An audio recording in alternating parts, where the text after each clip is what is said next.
Alors, bonsoir tout le monde. Bienvenue à cette séance du Conseil du 2 novembre 2020. Comme vous le savez, la ville de Mont-Saint-Hilaire a été déclarée en zone rouge et nous devons suivre les mesures mises en place. Les rassemblements étant interdits, nous demeurons en mode de fonctionnement virtuel et ce jusqu'à nouvel ordre. Seul le directeur général et moi-même sommes en salle accompagnés des équipes techniques de TVR9 en nombre limité par la loi. Les conseillers, comme vous pouvez le voir, sont avec nous via la plateforme Zoom. Pour le public, il y aura 2 périodes de questions, une au début, une autre à la fin. Toutes les questions devront être posées par le système indiqué sur notre site web et notre modérateur qui les lira, soit notre directeur général. Une très courte introduction à la question sera acceptée. Les préambules trop longs ne seront pas lus. La première période de questions sera réservée aux points inscrits à l'ordre du jour. Les autres questions seront lors de la deuxième période de questions, à moins que nous ayons du temps dans la première période de questions.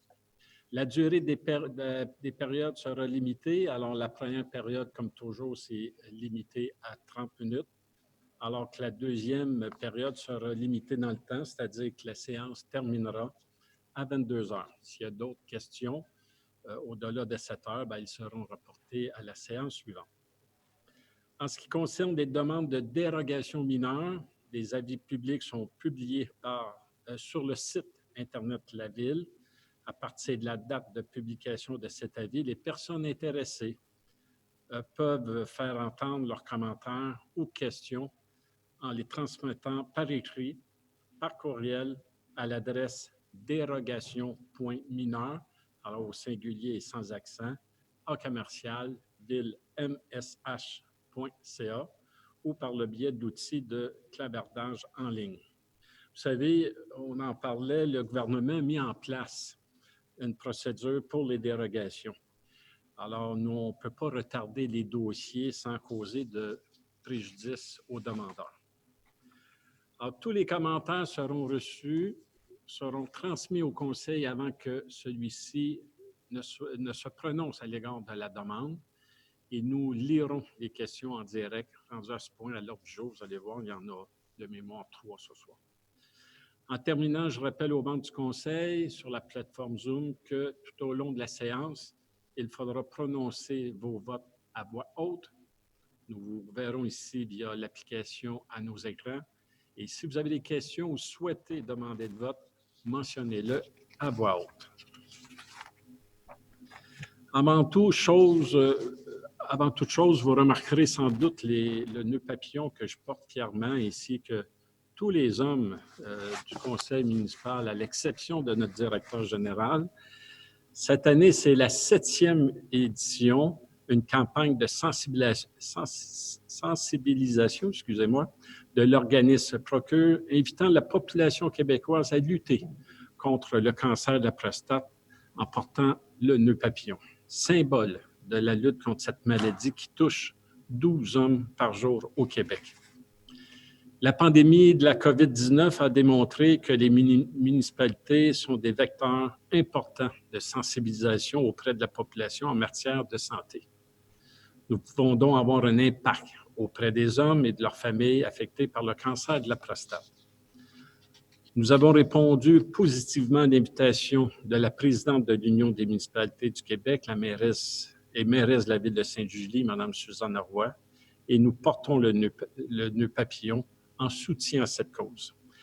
J'invite maintenant la communauté à joindre le mouvement pendant tout le mois de novembre. COVID-19. Alors, vous savez, la situation exceptionnelle se poursuit. Nous sommes conscients des efforts que cela représente individuellement et collectivement, que de s'isoler et de suivre les consignes, mais il faut le faire et il faut le faire maintenant. Comme l'a mentionné à plusieurs reprises le ministre de la Santé et des Services sociaux, chaque contact évité compte. Je prends donc quelques minutes pour vous remercier de continuer de suivre l'ensemble des directives et de limiter vos contacts à l'essentiel seulement. Nos équipes sont à pied d'œuvre pour continuer de vous offrir des services de qualité, tout en mettant tout en œuvre pour faciliter l'application des mesures de distanciation sociale. L'Hôtel de Ville, le garage municipal ainsi que l'écocentre demeurent ouverts, mais à un horaire restreint. Consultez l'horaire sur notre site Web dans la section COVID-19. Dans la mesure du possible, nous vous demandons de limiter vos déplacements dans ces endroits, et ce pour la santé et la sécurité de notre personnel, bien sûr, mais aussi pour votre santé et votre sécurité à vous. Pour rencontrer nos équipes municipales, prenez rendez-vous. La plupart de nos services sont accessibles en ligne ou par téléphone. Avant de penser à vous déplacer, inscrivez-vous ou appelez-nous ou appelez nos équipes. Ils se feront un plaisir de vous accompagner dans vos démarches. Éviter un contact de plus peut sauver des vies. Nous sommes conscients que cet effort de plus en plus difficile en tant qu'être humain, nous avons besoin de contact social, moi le premier, j'en souffre, tout le monde. Mais avec la période des fêtes qui arrive à grands pas, redoublons d'efforts pour mettre les chances de notre côté pour pouvoir nous retrouver en décembre et pouvoir passer Noël en famille. Du moins, c'est mon plus grand souhait. Après avoir manqué l'anniversaire de mes petits-enfants, j'aimerais bien pouvoir les voir à Noël. Bien, avant Noël, il y a eu l'Halloween ce week-end, le week-end passé, un événement tragique, vous savez, s'est passé du côté de Québec. Et par cette tribune, les membres du conseil municipal de la ville de Mont-Saint-Hilaire unissent leurs voix pour offrir leurs plus sincères condoléances aux familles et aux proches des victimes. Sur une note plus positive, j'aimerais dire un mot sur le parcours hanté qui s'est tenu samedi dernier et qui a été un franc succès. Les gens se sont déplacés en après-midi pour prendre des photos en famille et c'est plus de 500 personnes qui ont défilé dans le sentier tout en respectant les mesures de distance et les mesures sanitaires. Malgré ce nombre impressionnant de visiteurs, tout s'est bien passé. Nous avons vu des gens positifs et souriants, heureux de prendre part à un événement ludique. Ce fut vraiment magique, voir une belle histoire en cette période difficile. Une autre bonne nouvelle, l'œuvre due au pavillon Isiac Vandandeg a été dévoilée. Étant donné le contexte de pandémie, c'est en toute discrétion que le dévoilement de l'œuvre Fenêtre générationnelle de l'artiste et l'Hermontais Michel David s'est déroulé vendredi matin au pavillon. J'étais sur place pour l'événement en compagnie de l'artiste. C'est une œuvre magnifique qui se veut une façon de représenter et de reconnaître le travail d'acteurs, du changement au fil des ans, dont les maires font partie. Et je vous invite à l'admirer sur place, tout près de la bibliothèque Armand-Cardinal à Mont-Saint-Hilaire. Puis je vous donne un petit conseil, vous devez être de côté pour voir la beauté de l'œuvre. Parlant d'art, tout près de la bibliothèque et devant le Musée des Beaux-Arts de Mont-Saint-Hilaire, une autre œuvre a récemment été installée, celle du regroupement des artistes professionnels de Mont-Saint-Hilaire, appelé Parenthèse. Il s'agit d'un projet retenu de notre appel de projet dans le cadre du Fonds d'initiative culturelle 2020. La demande initiale du financement du regroupement des artistes professionnels est en lien avec l'exposition collective Libre Expression dans le cadre des 25 ans du musée du rap. Une autre œuvre aussi, celle du projet Bestiaire de la route touristique du Richelieu d'André Michel, installé à la place du Quai, qui vise à mettre en valeur la route du Richelieu. Il s'agit d'un autre projet piloté par le Musée des Beaux-Arts de Mont-Saint-Hilaire qui a reçu l'aide financière de la MRC, de Tourisme Vallée-Richelieu et de Tourisme Montérégie. Vous allez retrouver cette œuvre dans toutes les municipalités de la MRC avec un animal différent à chacun. Alors, je vous invite à prendre l'heure d'aller voir notre œuvre, mais aussi de faire le tour de la MRC. Une autre activité à faire en famille au grand air, un rallye historique. Au fil des ans, la ville de Mont-Saint-Hilaire a mis sur pied le parcours qui regroupe maintenant 19 panneaux historiques et qui mettent en lumière des moments forts de l'histoire hilarmontaise et des personnalités ayant marqué cette histoire locale. Afin de permettre à la population de découvrir ce réseau de manière ludique, la Ville a créé un jeu questionnaire sous forme de rallye historique en collaboration avec l'organisme Patrimoine Hilarmontais. Que ce soit en vélo ou à pied, la population est invitée à sillonner les parcours qui s'étendent sur 7 km pour être en mesure de trouver les réponses aux questions posées. Le projet découlant d'une entente de développement culturel entre la Ville et le gouvernement du Québec, après les 3 œuvres, le parcours des panneaux historiques à Mont-Saint-Hilaire, nous pouvons dire que nous sommes vraiment une ville de nature, d'art et de patrimoine. Gestion des matières résiduelles. Sur une note différente, parlons de nos bacs. Vous savez qu'on a 3 bacs, le bac brun, le bac bleu et le bac vert. Comme vous le savez sans doute, la gestion des matières résiduelles est la responsabilité de la MRC et à partir de 2021, la MRC apportera plusieurs modifications aux collectes du bac vert sur son territoire. L'objectif visé, c'est le zéro enfouissement. Pour ce faire, il faut réduire l'utilisation du bac vert, les ordures, et optimiser l'utilisation des bacs bruns et bleus, soit le compostage et le recyclage. En 2021, la collecte des ordures, le bac vert, sera fait aux 3 semaines, et ce pour réduire les coûts, d'une part, mais surtout pour poursuivre notre objectif collectif zéro enfouissement. Il faut commencer quelque part et le tri à la source représente le premier geste écologique que l'on peut poser. Oui, il faudra faire un effort additionnel, mais si le tri se fait de la bonne façon, il ne devrait pas y avoir d'inconvénients, ni d'espace, ni d'odeur. Tout passe par la bonne gestion des bacs. S'il y a des verres blancs dans votre bac vert, c'est qu'il y a une mauvaise gestion. La collecte des bacs bruns sera faite à toutes les semaines. D'ailleurs, j'ai vu plusieurs commentaires sur Facebook et je pense que les gens croyaient que c'était le bac brun qui passait aux 3 semaines. Ce qui n'est pas le cas, c'est le bac vert. En janvier prochain, il y aura donc 3 nouveautés majeures. Le bac vert roulant sera obligatoire pour tous. Les sacs ni autres bacs ne seront plus autorisés, ce pour permettre une collecte motorisée. S'il y a des grandes familles, 6 personnes et plus, il y aura possibilité d'avoir un bac supplémentaire. La collecte des ordures se fera, comme je disais, aux 3 semaines. La collecte des encombrants se fera sur réservation seulement. Et la collecte des feuilles et chaumes passerait de 8 à 12 collectes. Pour 2021, le coût du contrat des collectes des bacs bleus a augmenté de façon substantielle, près de 100 %.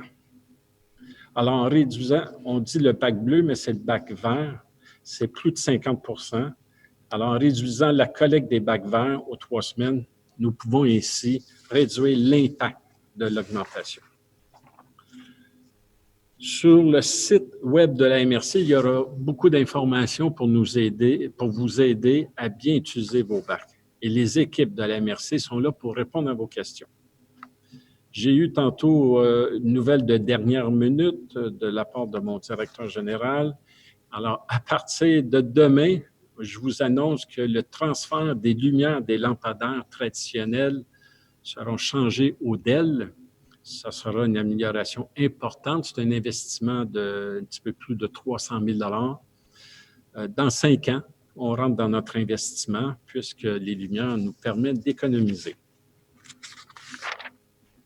Je voulais vous parler également de la Tour Rogers Communication. Alors, en ce qui concerne le projet de la Tour Rogers, l'installation d'une telle tour à cet endroit aura un impact sur la beauté qu'offre actuellement le paysage hilarmontais.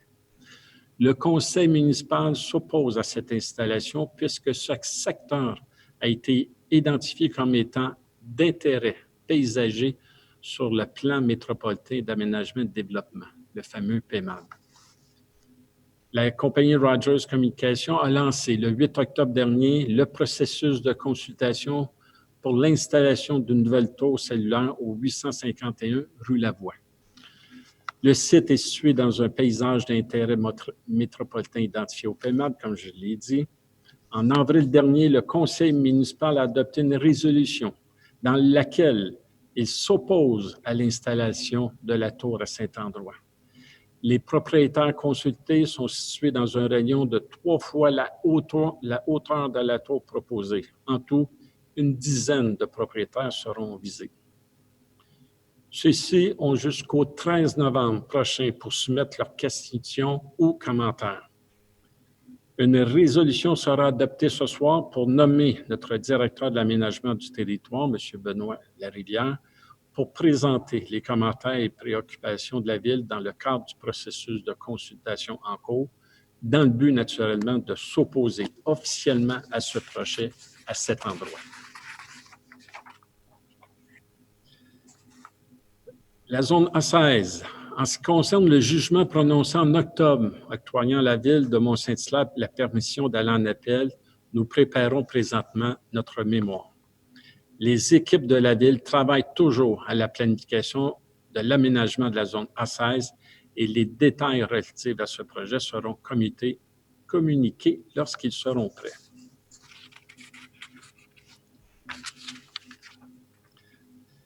Lors de la dernière séance, on avait M. Gagné qui avait posé des questions sur le badminton. Alors, on va lui répondre. Depuis 1919, un nouveau protocole d'entente a été signé avec la Commission scolaire des Patriotes, lequel implique un changement dans le mode de tarification. Avant l'entrée en vigueur de ce protocole, le calcul au mètre carré n'était pas le même pour tous les espaces et par conséquent, certains organismes bénéficiaient d'un taux préférentiel, dont le groupe de M. Gagné. En effet, pour certains espaces, le calcul au mètre carré, incluant les aires communes, les corridors, le dépôt, la salle de bain. Pour d'autres, ces aires communes étaient exclues puisqu'il y avait une entrée directe. Selon les calculs qui étaient utilisés, le groupe de M. Gagné était favorisé au cours des dernières années. Afin d'uniformiser le mode de calcul et d'être équitable envers tous les locataires et de remédier à la situation d'iniquité, tous les aires communes ont été retirées du calcul de la superficie au mètre carré pour tous les espaces. Il faut ajouter que le coût au mètre carré ont également été ajustés, soit augmentés, ainsi que la superficie de quelques locaux.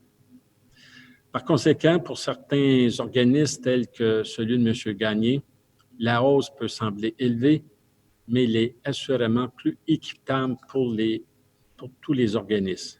À titre d'information, pour le groupe de badminton de l'école Aquarelle, alors le coût pour 2 heures de jeu était de 2,90 $ en 2019 et ça passe à 4,35 $ en 2021. Voilà. En terminant, je voudrais faire des excuses publiquement à la Maison amérindienne et je m'explique. En tant que membre de la page Facebook de la Maison, j'ai reçu une parution dont il y avait une photo montrant l'enseigne de la Maison qui indique « Parc de l'Érabia ». Et c'est venu me chercher, car le parc doit se nommer « Parc de l'Érabia cardinal ». Et sachant très bien que M. Michel s'oppose formellement à ce nom, alors j'ai écrit des commentaires à partir de mon Facebook personnel. Malheureusement, je n'avais pas regardé avant le titre de l'apparition, croyant que c'était une éventuelle exposition. Naturellement, le président de la Maison m'a fait savoir que ce n'était pas l'endroit, car il faisait un hommage à la mort de Mme George Etchakan. Je me suis excusé en mentionnant que c'était effectivement pas l'endroit et ce que je n'aurais pas fait si j'avais vu le titre avant. D'ailleurs, j'ai tout de suite effacé mes commentaires et la Maison amérindienne de même. Alors, je profite pour faire mes sympathies et mes excuses à la famille de Mme Etchekan et à la maison amérindienne.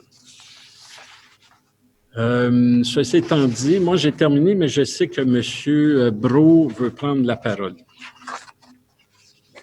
Merci, M. le maire. M. Corriveau.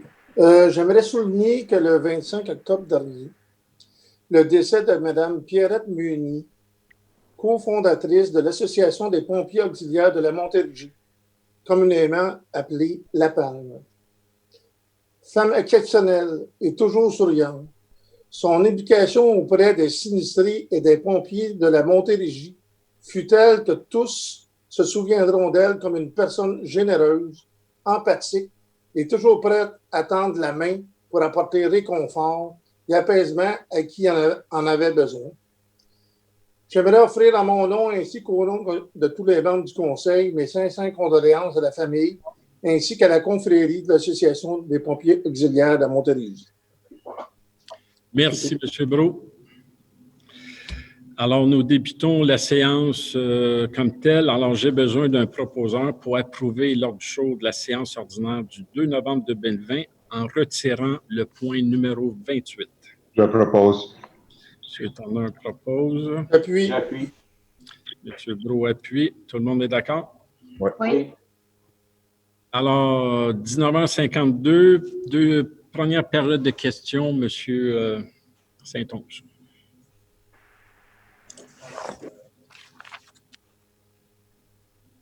Voilà.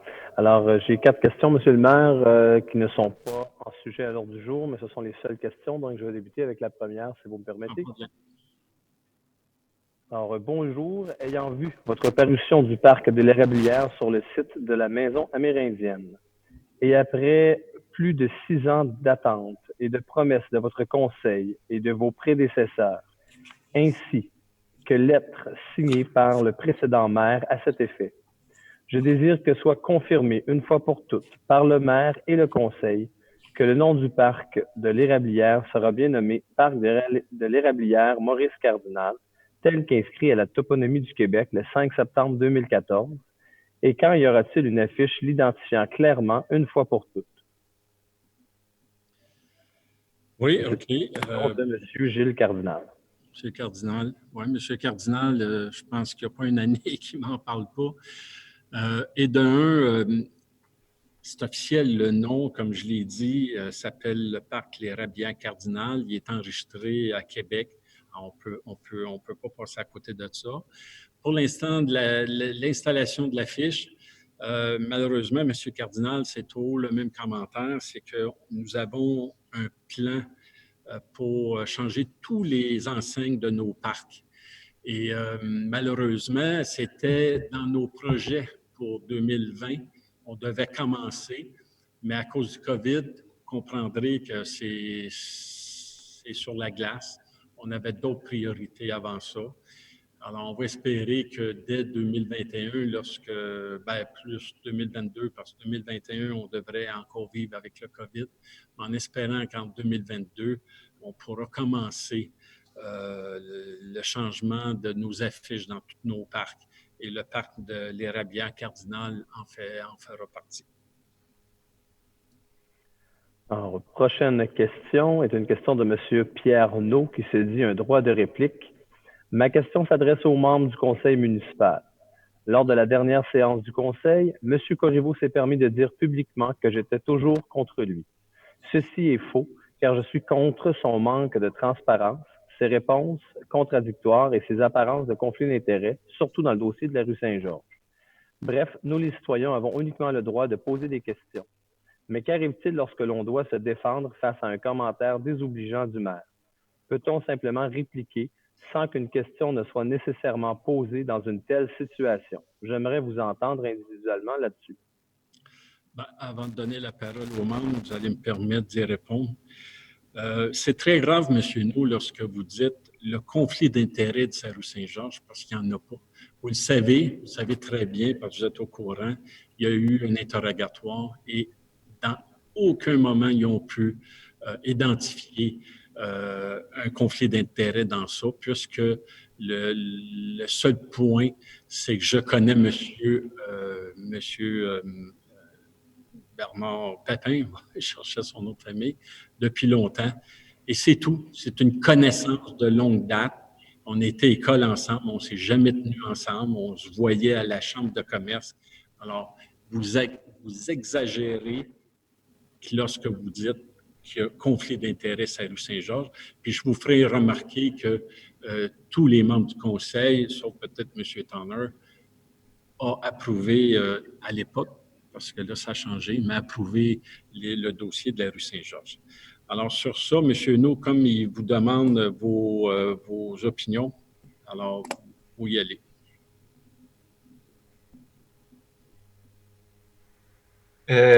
Pouvez-vous, je ne sais pas, il veut mon opinion sur quoi? Est-ce que ça pourrait être plus clair? Pouvez-vous répéter la question? Bien, il prétend que je dis qu'il est toujours contre moi, puis que j'ai en conflit d'intérêts de Saint-Rue Saint-Georges. Est-ce que c'est un peu le résumé, monsieur? Peut-être répéter la question pour les membres du conseil, monsieur Saint-Onge. Bien sûr, la question s'adresse aux membres du conseil. Lors de la dernière séance, M. Corbeau s'est permis de dire publiquement que j'étais toujours contre lui. Ceci est faux car je suis contre le manque de transparence, ses réponses contradictoires et ses apparences de conflit d'intérêts, surtout dans le dossier de la rue Saint-Georges.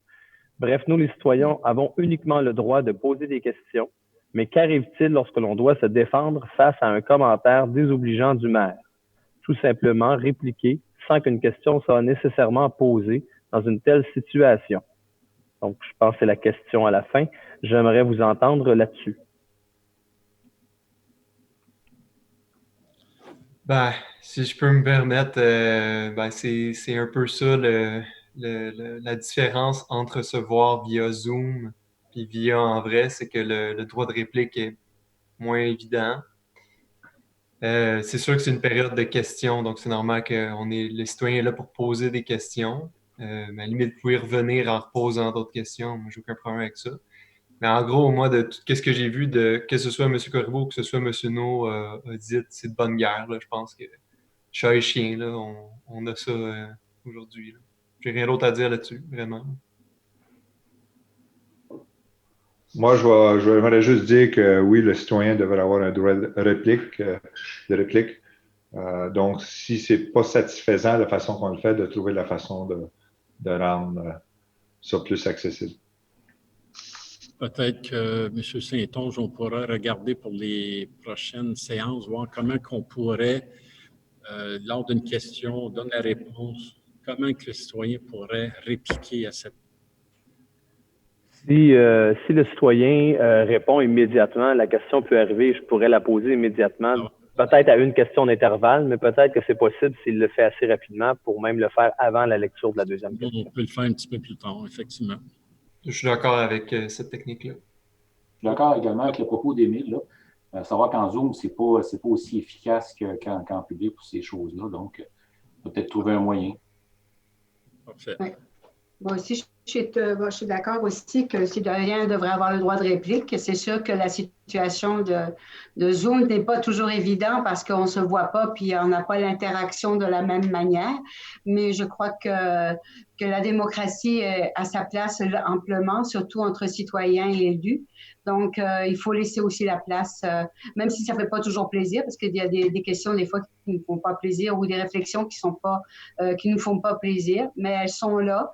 Et c'est ça la démocratie. Donc, je pense qu'il faut apprendre à répondre à ça dans le respect des deux parties, qu'on soit d'accord ou pas. Et je pense qu'on n'a pas non plus la place aux insultes ou à dire plein de choses. Je pense qu'il y a le respect entre les gens, surtout en ce moment où c'est très difficile.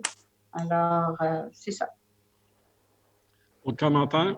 Je peux rajouter quelque chose. C'est sûr que oui, comme Brigitte vient de le dire, le respect est là, le citoyen a droit de réplique au moment le plus opportun possible, ainsi que tous les membres du conseil. Merci. Excellent. Alors, on peut passer à la prochaine question, M. Saint-Onge. Oui, une question de Mme Rachel Prévost. Question au maire.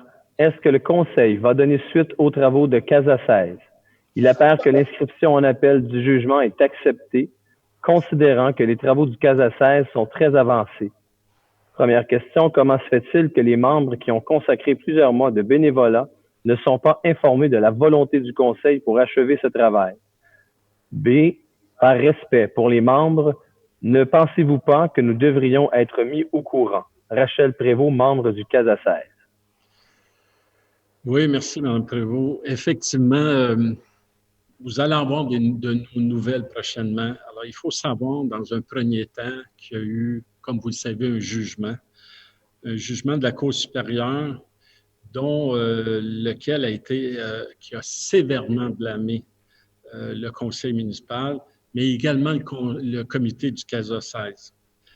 Alors, on travaille présentement sur un développement stratégique dans ce dossier, mais aussi au développement d'une stratégie d'appel. Alors, vous comprendrez qu'on met beaucoup d'énergie dans ça.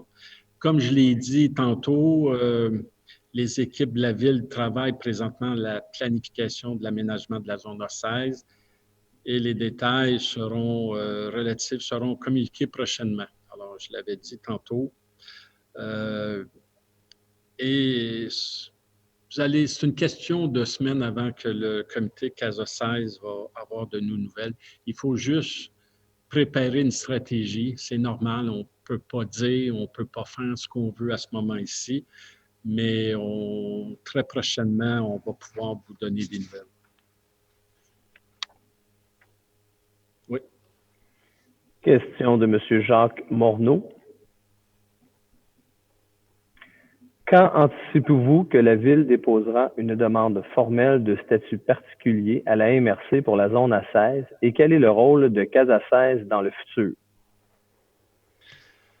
Alors, M. Morneau, je dois vous répondre la même chose que j'ai faite tantôt, c'est-à-dire que le CASA 16 va avoir des nouvelles prochainement.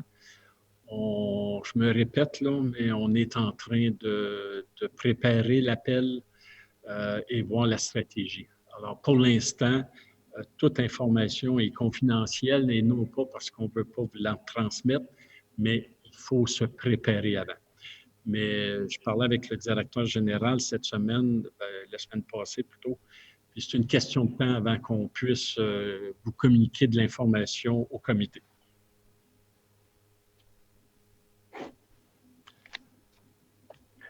Prochaine question de M. Jean-Marc Duval.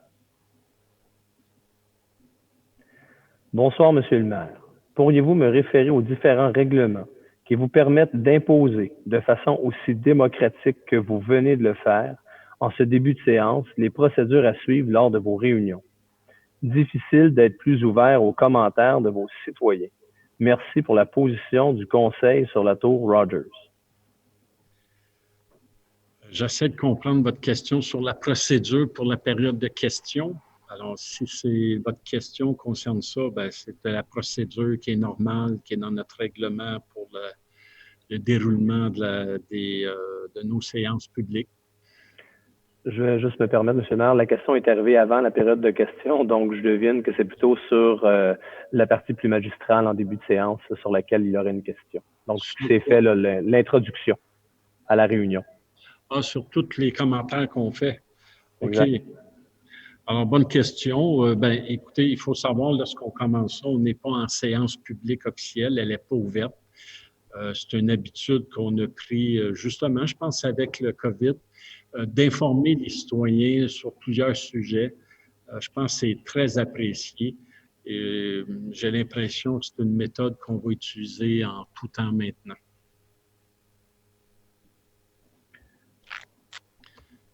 Prochaine question de M. Jacques Morneau. Est-ce possible de mettre sur le site web de la Ville l'étude faite sur les statuts des infrastructures? Si cela n'est pas possible, comment peut-on s'en procurer une copie? Alors, écoutez, ça, on peut regarder, voir si c'est possible de le mettre, parce que c'est quand même des travaux internes. Sinon, vous pourriez faire une demande à l'accès à l'information auprès du greffe, puis ils pourront vous répondre si ce document-là est accessible aux citoyens ou pas.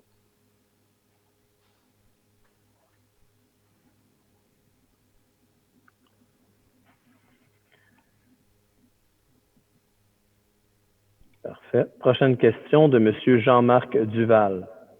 Bonsoir. Lors de votre dernière réunion, vous avez abordé au point 22 de l'ordre du jour le domaine du flanc nord, alors que vous aviez dit qu'aucun projet immobilier important ne serait discuté pendant la pandémie. Pourquoi? Je sais qu'il s'agit d'une entente préliminaire, mais... Voilà. On s'attendait à avoir cette question-là, alors on s'était préparé. Alors, ce que vous devez savoir, c'est que dans un premier temps, c'est une attente de principe qu'on a eue avec les promoteurs. Alors, ça concerne les échanges de terrain requis pour la réalisation des travaux, l'engagement relatif à la densité maximale du secteur, l'identification des parties de terrain à céder pour fin de parc, puis la cession des milieux naturels. Alors, par la suite, il va y avoir un entente promoteur où là, il va y avoir question de tout le PIA concernant le projet. Alors, s'il y a des dérogations mineures, là, il n'y en a pas à ce moment-ci, mais s'il y en a, mais naturellement, on va y aller selon le processus. Il y a eu beaucoup d'avantages dans cette négociation pour les citoyens. Alors, vous savez, c'est dans un TOD, et dans un TOD, on parle de 40 unités minimum. Et c'est la nuance qu'il faut prendre. Lorsqu'on avait fait à l'époque, jadis, le PPU du TOD, on nous a informé par la suite que c'était une orientation, mais que si le promoteur respecte tous les paramètres, il peut faire plus que 40 unités à l'hectare. Alors ça nous boguait un petit peu, les membres du conseil, parce qu'on voulait, puis on a toujours voulu minimiser le nombre de densités dans ce secteur-là. Alors, une des ententes qu'on a prises avec les promoteurs, c'est qu'on va avoir 40 unités maximum pour ce secteur-là.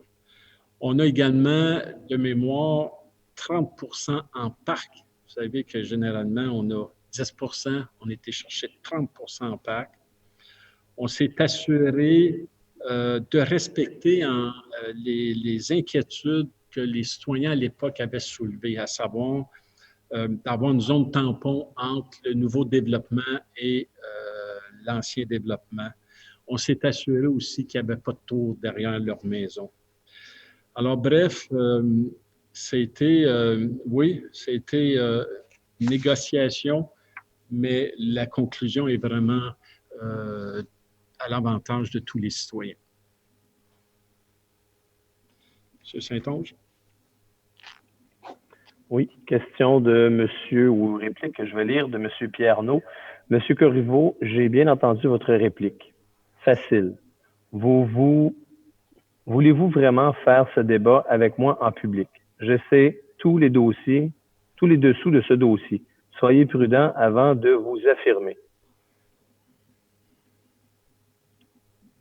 Pas de réponse à ça. Question de monsieur Jean-Marc Duval. Attendez, je vais quand même... Je dis que je n'ai pas de réponse à ça, j'y ai répondu. On a eu un interrogatoire très serré de la part des avocats de Métro. C'était clairement identifié, et je le dis et je le répète, jamais on n'a pu démontrer que j'ai été en conflit d'intérêts dans ce dossier-là. Alors, M. No, je vous demanderais d'arrêter de faire une telle affirmation qui pourrait faire en sorte que des citoyens, vous mélangez des citoyens. Et voilà, c'est ça le mot que je cherchais. Allez-y. Je m'excuse. Question de M. Jean-Marc Duval. Je veux toujours en savoir plus sur les règlements concernant les procédures. Qu'est-ce que je peux lire?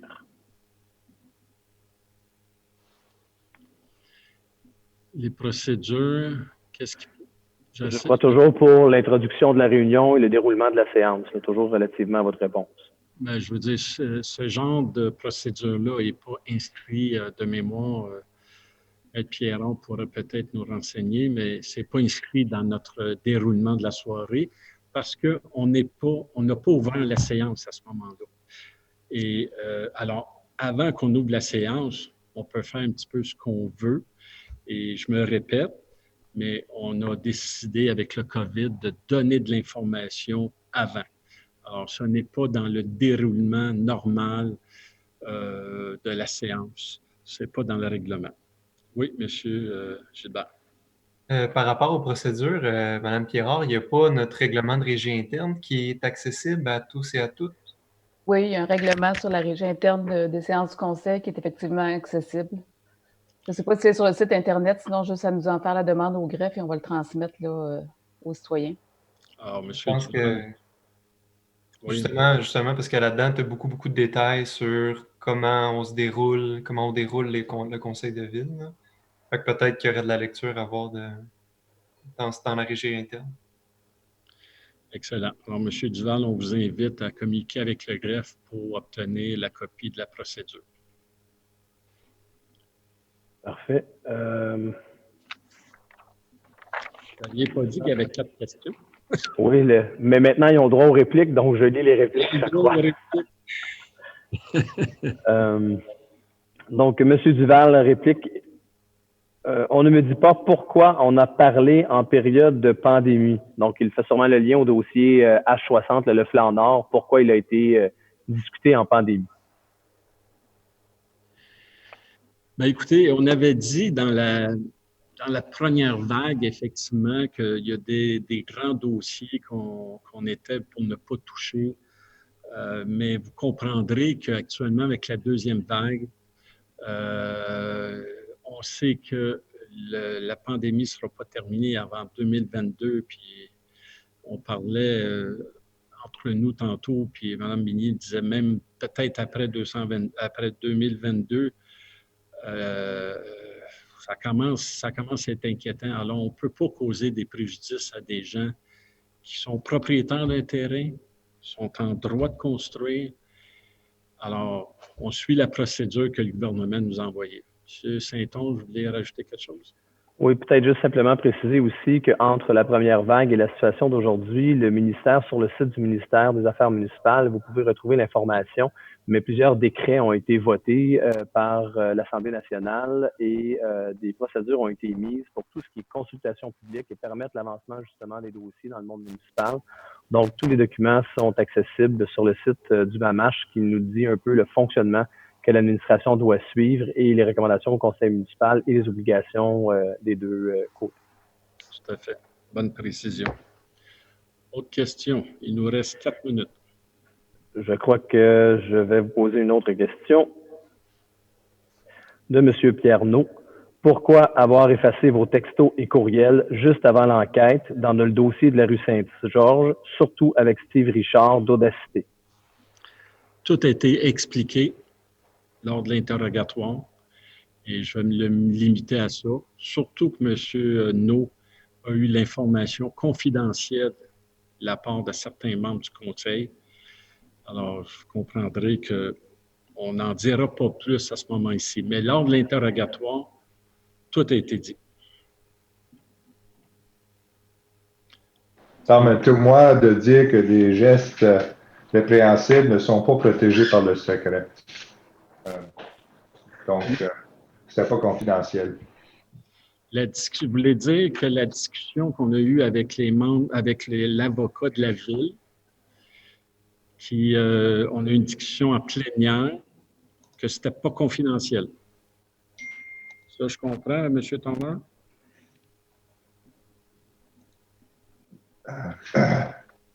Ce que je dis, c'est que l'information de l'effaçage des données, que vous avez effacé les données de votre ordinateur, ça, c'est pas confidentiel parce que c'est un geste répréhensible. On n'est pas protégé par le secret du huis clos quand on commet un geste répréhensible. Vous savez, puisque vous parlez de ça, on pourra en rajouter. Suite à ce que vous avez dit à M. No, vous savez que ça a fait en sorte que Métro a déposé une deuxième action en interrogatoire et ça a coûté des dizaines et des dizaines de milliers de dollars à la ville pour avoir mentionné ça à M. No. Alors, et voilà. Autre question? C'est tout pour l'instant. C'est tout? Parfait. Alors, on continue l'ordre du jour de ce soir. On arrive au point numéro 3. Alors, j'ai besoin d'un proposeur pour approuver le procès-verbal de la séance ordinaire du 5 octobre 2020. J'appuie. Vous appuyez. Je n'ai pas compris le proposeur d'abord. Ah, j'étais sûr que Sylvain proposait, mais je vais proposer d'abord. M. Gilbert, un appuyant. J'appuie. M. Hull, tout le monde est d'accord? Oui. Oui. Oui.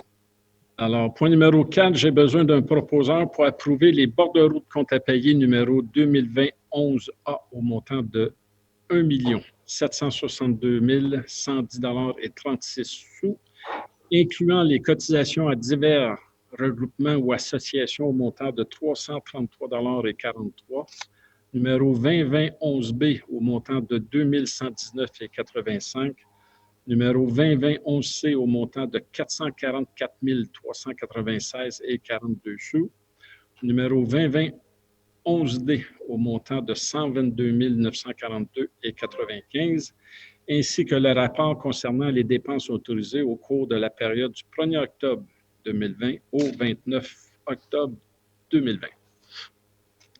Un proposeur. Propose. C'est M. Tonnerre qui a parlé? Non, M. Hull.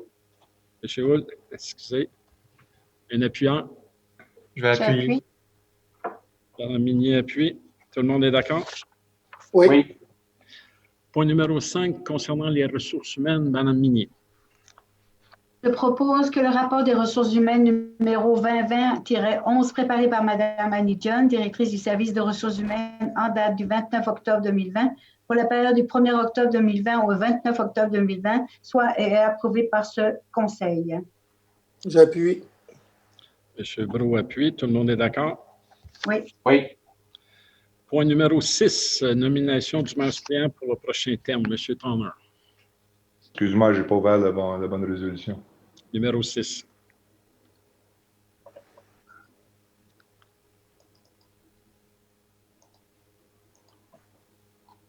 Bon, je propose que Mme la conseillère Brigitte Lignier soit nommée mairesse suppléante pour la période du 20 novembre 2020 au 19 février 2021. Un appuyant. J'appuie. M. Hull appuie. Tout le monde est d'accord? Oui. Oui.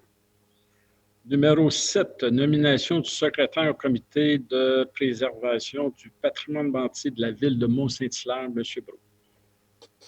Je propose que ce conseil nomme le directeur du service de l'aménagement du territoire et de l'environnement à titre de secrétaire du comité de préservation du patrimoine bâti de la ville de Mont-Saint-Hilaire. Que soit également nommé le directeur adjoint du dit service à titre de secrétaire substitut du dit comité en cas d'absence ou d'incapacité d'agir du secrétaire. Un appuyant. J'appuie. M. Hull appuie. Tout le monde est d'accord? Oui. Oui. Numéro 8, nomination et renouvellement de membres du comité de la circulation de la sécurité de la ville de Mont-Saint-Hilaire, M. Brault.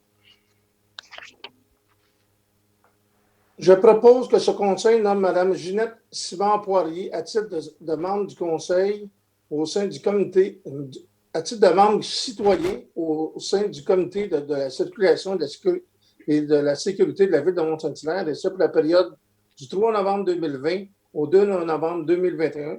Et je renouvelle le mandat de M. Jean-Yves Héroux à titre de membre citoyen au sein du dit comité, et ça pour la période du 7 novembre 2020 au 6 novembre 2022. Un appuyant. J'appuie. M. Gilbert appuie. Tout le monde est d'accord? Oui. Oui. Oui. Alors, on va souhaiter la bienvenue à Mme Simard-Poirier. On va remercier beaucoup M. Héroux d'avoir accepté d'avoir renouvelé son mandat. Point numéro 9, nomination d'un membre au sein du comité consultatif sur le développement de la culture et du tourisme, Mme Minier. Alors, je propose que ce conseil nomme Mme Geneviève Thibault à titre de membre citoyen au sein du comité consultatif sur le développement de la culture et du tourisme de la ville de Mont-Saint-Hilaire, et ce pour la période du 3 novembre 2020 au 2 novembre 2022. Un appuyant. J'appuie. Monsieur Olapuy, tout le monde est d'accord? Oui. Oui. Alors, on va souhaiter la bienvenue à Mme Thibault. Point numéro 10, renouvellement de mandat d'un membre au sein du comité du patrimoine et de toponymie de la ville de Mont-Saint-Hilaire, M. Brault. Je propose que ce conseil renouvelle le mandat de M.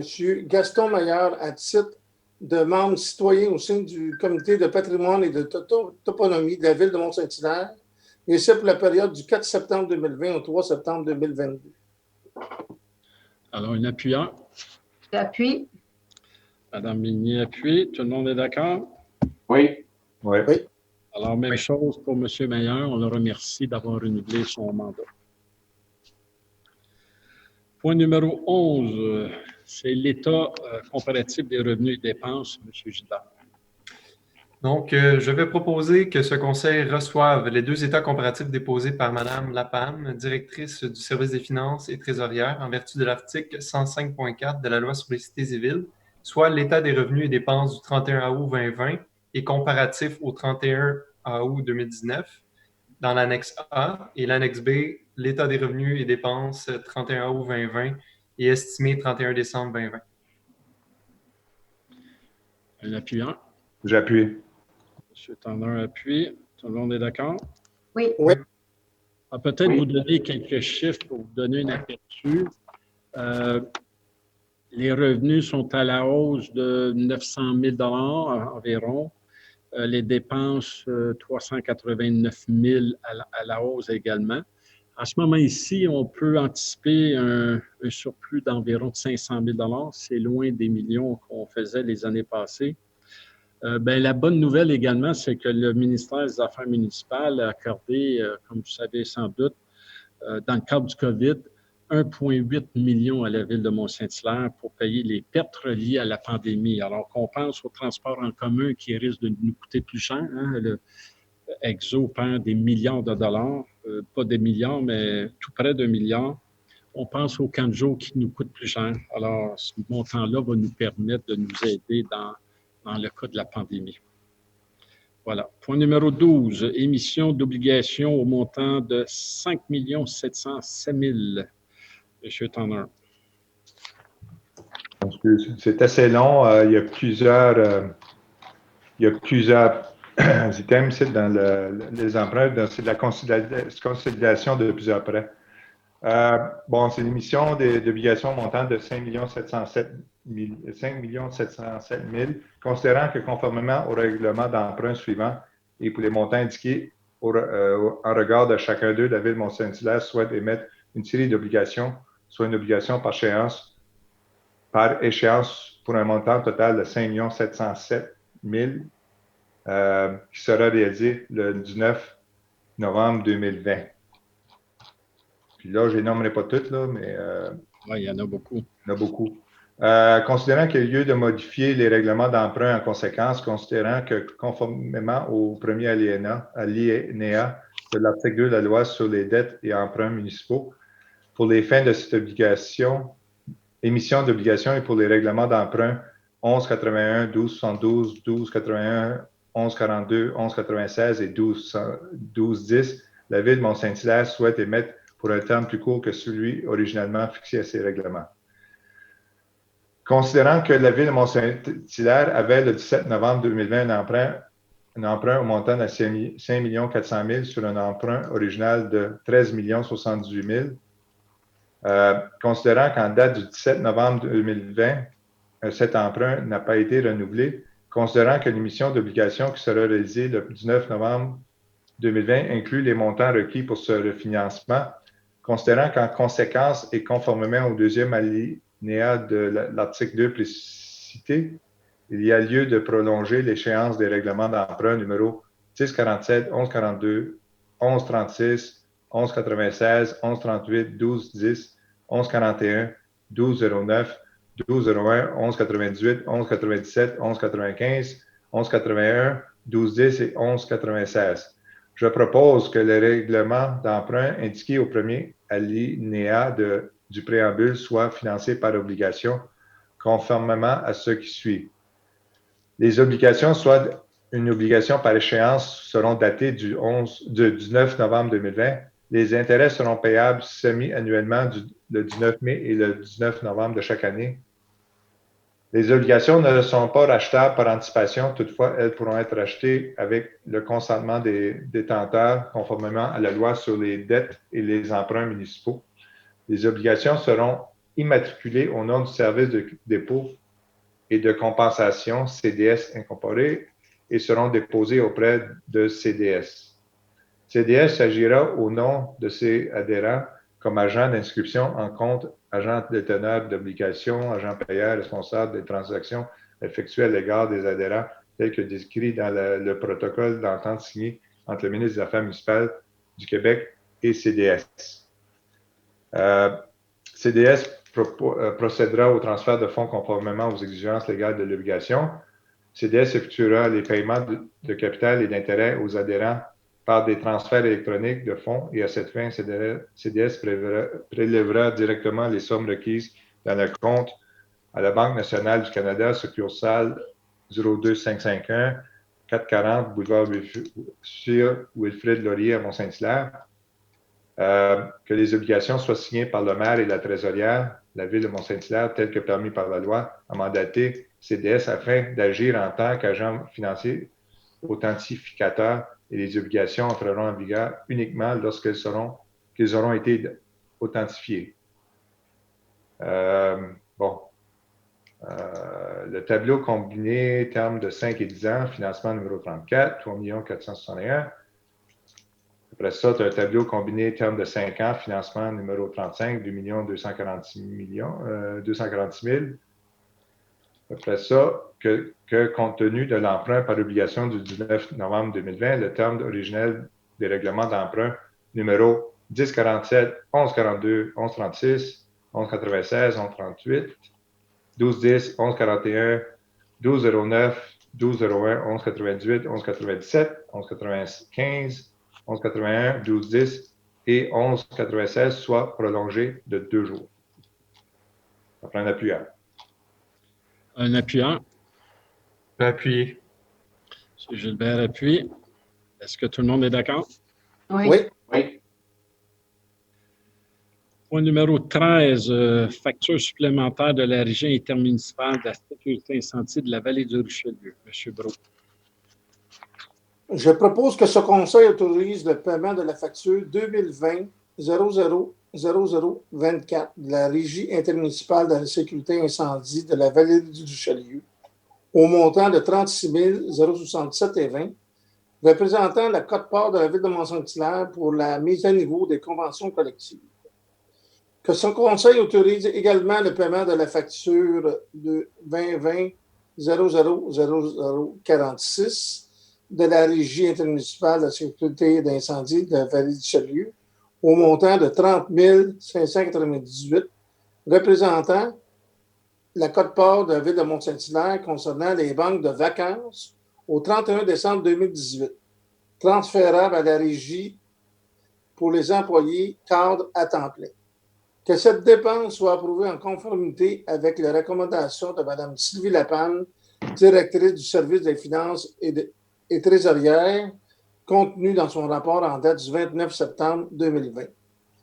Que la dépense au montant de 36 067,20 soit payable à même le poste budgétaire 02-220-00-952 et que la dépense au montant de 30 598 soit payable à même le poste budgétaire 55 134 10 001 pour un montant de 24 062, que le même poste budgétaire 02 220 00 952 pour un montant de 6 536 et qu'il y a des crédits disponibles pour les fins auxquels la dépense est projetée conformément au règlement des règles de contrôle et de suivi budgétaire. Alors, j'ai besoin de... J'appuie. Madame Minier appuie. Alors, en résumé, là, il y a beaucoup de chiffres, il y a beaucoup de mots. Juste pour vous expliquer que lors de la création de la régie d'incendie, il y avait une banque de vacances qu'on on devait payer pour chacun de nos employés, chacun de nos pompiers qui étaient transférés à la nouvelle régie. Et on avait décidé, accepté à l'époque d'attendre la fin de l'année pour voir comment que l'état financier était pour se réaliser. Alors voilà, on est rendu là, fait que c'est pour Mont-Saint-Hilaire, là, c'est 36 000 qu'on doit payer. Voilà. Point numéro 14, concernant un contrat, M. Gilbert. Oui, en fait, il s'agit des travaux supplémentaires qu'on a faits pour 5 projets. Vous en souvenez, on avait entériné ça au début du printemps. C'était 5 projets pour encourager le transport actif. Le premier, c'était l'installation de plaques podotactiles pour la traverse piétonnière sur la rue Charbonneau. Un autre pour la traverse piétonnière en face du quai. L'autre pour tout le transport actif pour l'école Paul-Émile Bordua. L'autre pour la construction de traverses surélevées sur la rue de l'Atlantique. Puis le cinquième, c'est les aménagements pour la traverse vélo sur la rue Saint-Georges. Donc, il y a eu des travaux supplémentaires qui ont été donnés, par exemple des bouts de trottoir qui étaient à faire, qui a été demandé aux entrepreneurs de refaire. Donc, c'est tout simplement d'entériner ça. Puis, fait intéressant, pour tous ces projets-là, on a quand même eu des belles subventions, là, 115 000 pour le projet pour l'école Paul-Émile Bordua, un 71 000 pour le projet de la rue Saint-Georges et un 11 000 pour les podotactiles pour Honoré Charbonneau. Bref, il y a eu des travaux supplémentaires qui ont été faits et moi, je propose que ce conseil autorise l'émission du bon de commande 2073 au montant de 99 955,73 $, incluant les taxes, relativement à des coûts et à des travaux supplémentaires dans le cadre du contrat ING 20P08A01 pour des travaux d'aménagement de transport actif de trottoirs et de pistes cyclables. Alors, j'ai besoin d'un appuyeur. J'appuie. M. Tanner appuie. Tout le monde est d'accord? Oui. Oui. Point numéro 15, concernant un autre contrat, M. Hull. Alors, avant de débuter, j'aimerais donner un petit peu plus d'informations. C'est des dépenses supplémentaires qui sont reliées à des ajustements de niveau pour les tourbes, des entrées charretières, ainsi que du gravier pour la réparation de rues affaissées dans la Pommeraie, ainsi que des frais supplémentaires ont également couru pour des fondations instables. Alors, je propose que ce conseil autorise le paiement du montant excédentaire de 104 190,23 $, incluant les taxes, relativement à des travaux supplémentaires exécutés dans le cadre du contrat ING 20-P01-AO1 pour la réfection de voiries de diverses rues en 2020, octroyé par le biais de la résolution 2020-173 le 4 mai 2020 à Pavage Masca Incorporé. J'appuie. M. Brault appuie. Est-ce que tout le monde est d'accord? Oui. Oui. Excellent. Point numéro 16, c'est un amendement à une résolution, M. Gilbert. Oui, il s'agit d'un amendement pour l'octroi du contrat pour la piscine et les services professionnels. Donc, il s'agit tout simplement de prendre l'argent dans nos surplus budgétaires réservés, nos surplus réservés plutôt, désolé. Donc, à chaque année, de facto, on met de l'argent là-dedans pour payer des projets en immobilisation pour la municipalité et c'est là d'où l'amendement. Donc, je propose que ce conseil amende la résolution 2020-273 relative à l'octroi du contrat relatif à des services professionnels regroupés pour la réfection du centre aquatique au groupe Leclerc Architecture et concernant le mode de financement. Que le deuxième paragraphe de la dite résolution est remplacé par celui-ci, que la dépense décrite au bon de commande au montant de 348 374,25, incluant les taxes pour items 1 à 4, et qu'il y a les crédits disponibles pour les fins auxquelles la dépense est projetée conformément au règlement sur les règles de contrôle de suivi budgétaire. Ouais, c'est ça. Merci. Pas lu les nananana. Ouais, les nanana, c'est... J'appuie pas ça, par contre, j'appuie l'autre. T'appuies pas les nanana? Le Minier appuie, mais sans les nanana. Ah, les nanas. Moi, je pense que tu devais le relire, Émile. Ben, je peux le relire, mais tu sais, c'est du gras, là, que cet amendement est approuvé en conformité avec la recommandation de Mme Sylvie Lapam, directrice du service des finances et trésorière, contenue dans ce rapport du 22 octobre 2020, que le maire ou en son absence, le maire supplémentaire et greffière ou en son absence, le greffier adjoint soit autorisé à signer tout acte ou document donnant effet à la présence. Bref, c'est toujours la même chose. Je l'appuie maintenant. Madame Minier l'avait appuyé. Point numéro 17, prévision budgétaire de la Régie intermunicipale de l'eau de la vallée du Richelieu. Monsieur Gilbert. Oui, donc légère augmentation pour le budget total, qu'est-ce qui est budgété pour 2021, de 1,5 Pourquoi? Règle générale, c'est parce qu'il y a eu beaucoup de sécheresse cette année et qu'est-ce qui influence le coût pour les municipalités? C'est la consommation de l'année précédente, donc la consommation était à la hausse. Donc, la régie, c'est 1,5 d'augmentation, mais juste pour Mont-Saint-Hilaire, c'est 4,4 d'augmentation. C'est dû à 3-4 choses. Bien, principalement, c'est qu'on est devenus officiellement les grands champions de la consommation d'eau dans toute la régie d'eau. Avant, c'était la ville de Belleuil. Mais là, on les dépasse solides. Là, on est rendu à 1 315 000 $ que ça nous coûte par année. Donc, augmentation des débits et des pénalités suite à dépassement de nos débits réservés. Donc, voilà, on a la deuxième plus grande augmentation de la régie cette année. On va espérer que nos agents, notre agent ou notre inspecteur l'été prochain puisse faire en sorte qu'on tombe deuxième un jour. Alors, vous lisez la recommandation, M. Gilbert? Je suis retombé sur le mute, désolé. Correct. Un instant, j'en perds mon latin.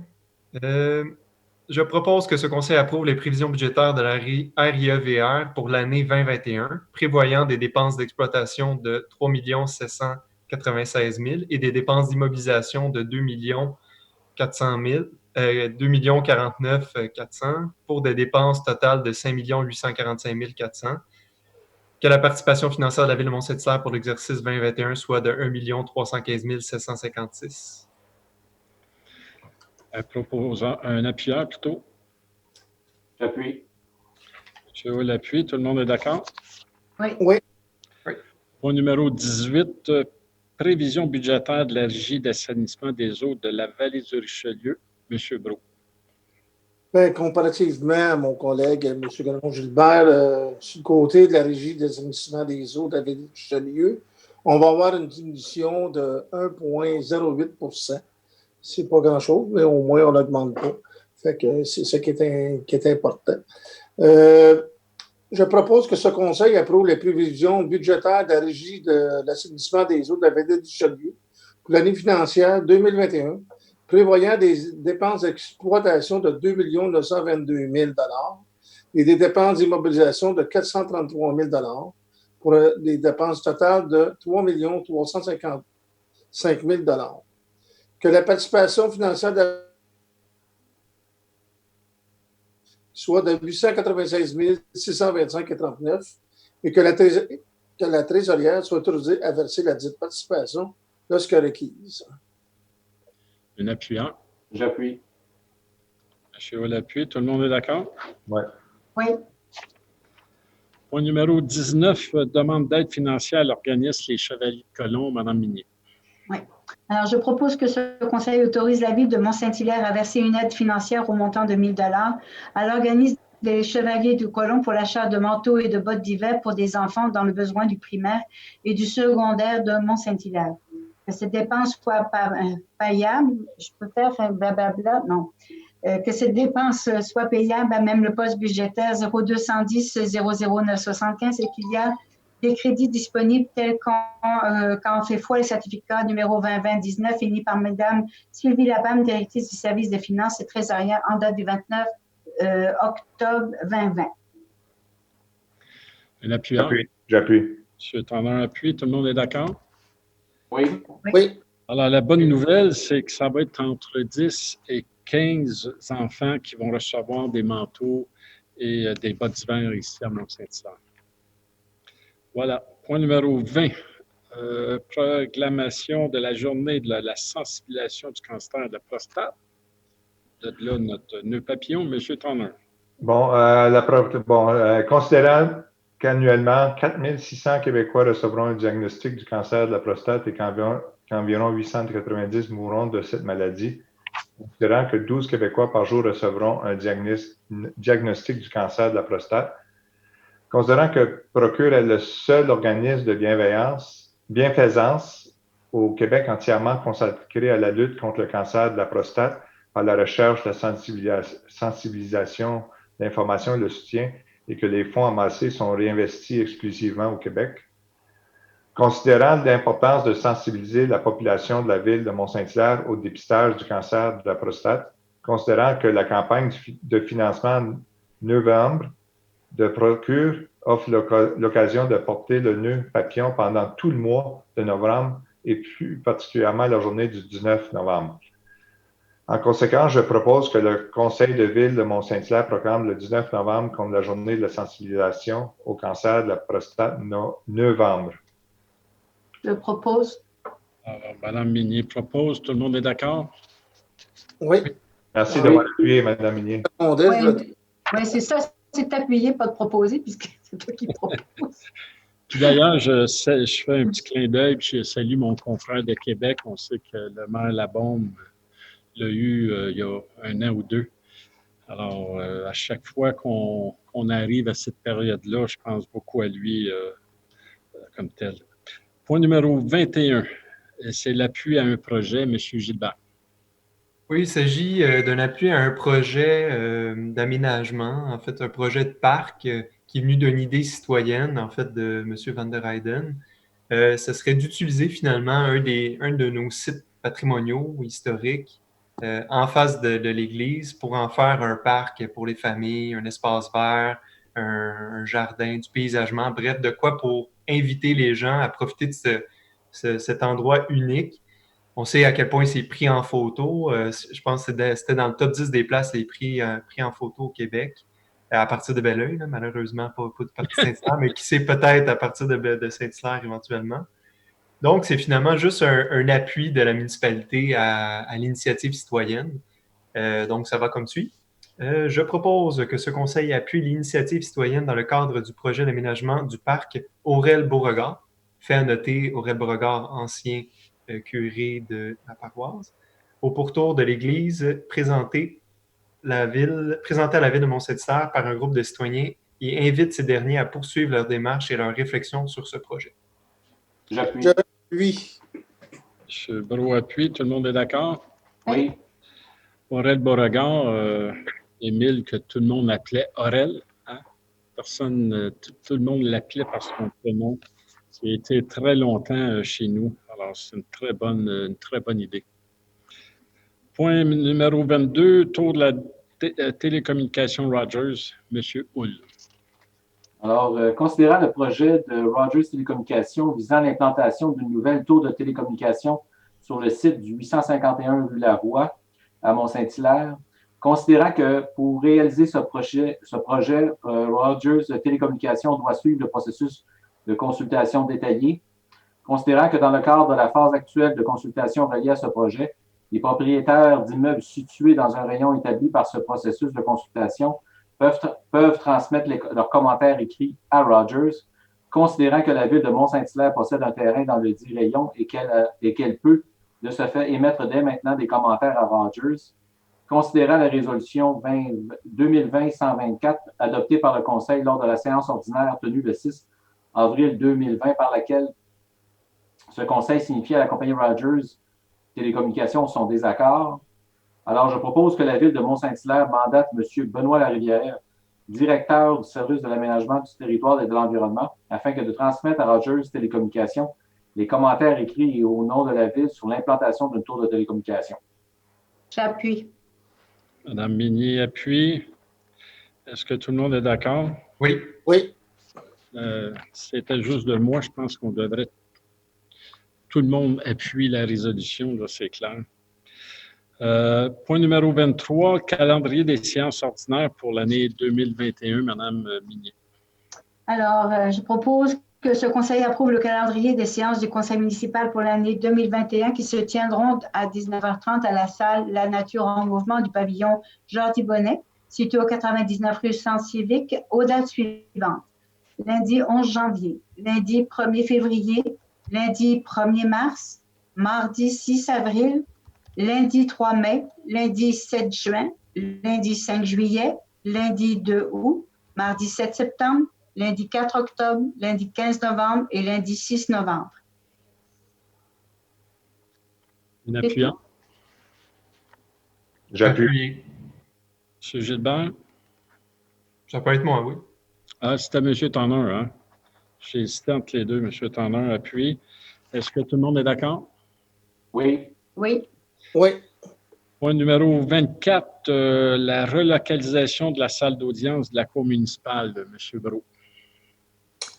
Bon, il y a plusieurs considérants là-dessus. Considérant que le chef-lieu et le greffe de la Cour municipale commune de la ville de Mont-Saint-Hilaire est situé au 100 rue du Centre civique à Mont-Saint-Hilaire, considérant que des travaux majeurs de réfection doivent avoir lieu au chef-lieu de la Cour municipale de la Cour à compter du 1er février 2021 et que pour une période d'environ 20 mois, il sera impossible pour la Cour municipale de siéger au chef-lieu en raison de ces travaux.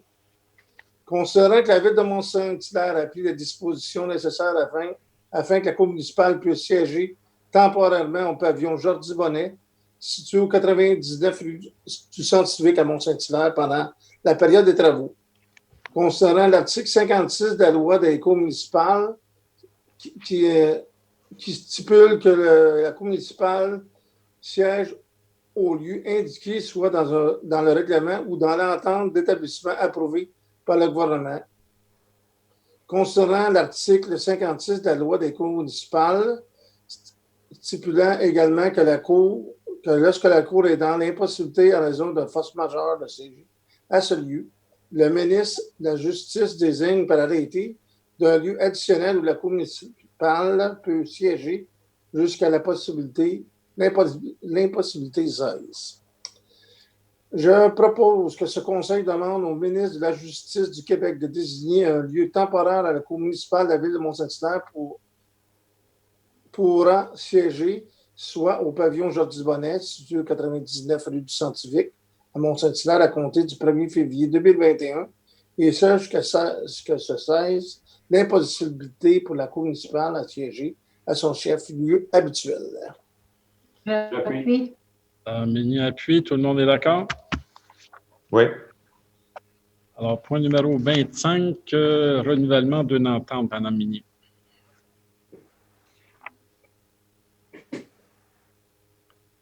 Vous êtes sur mute, Mme Mini. Excusez-moi, on oublie ça.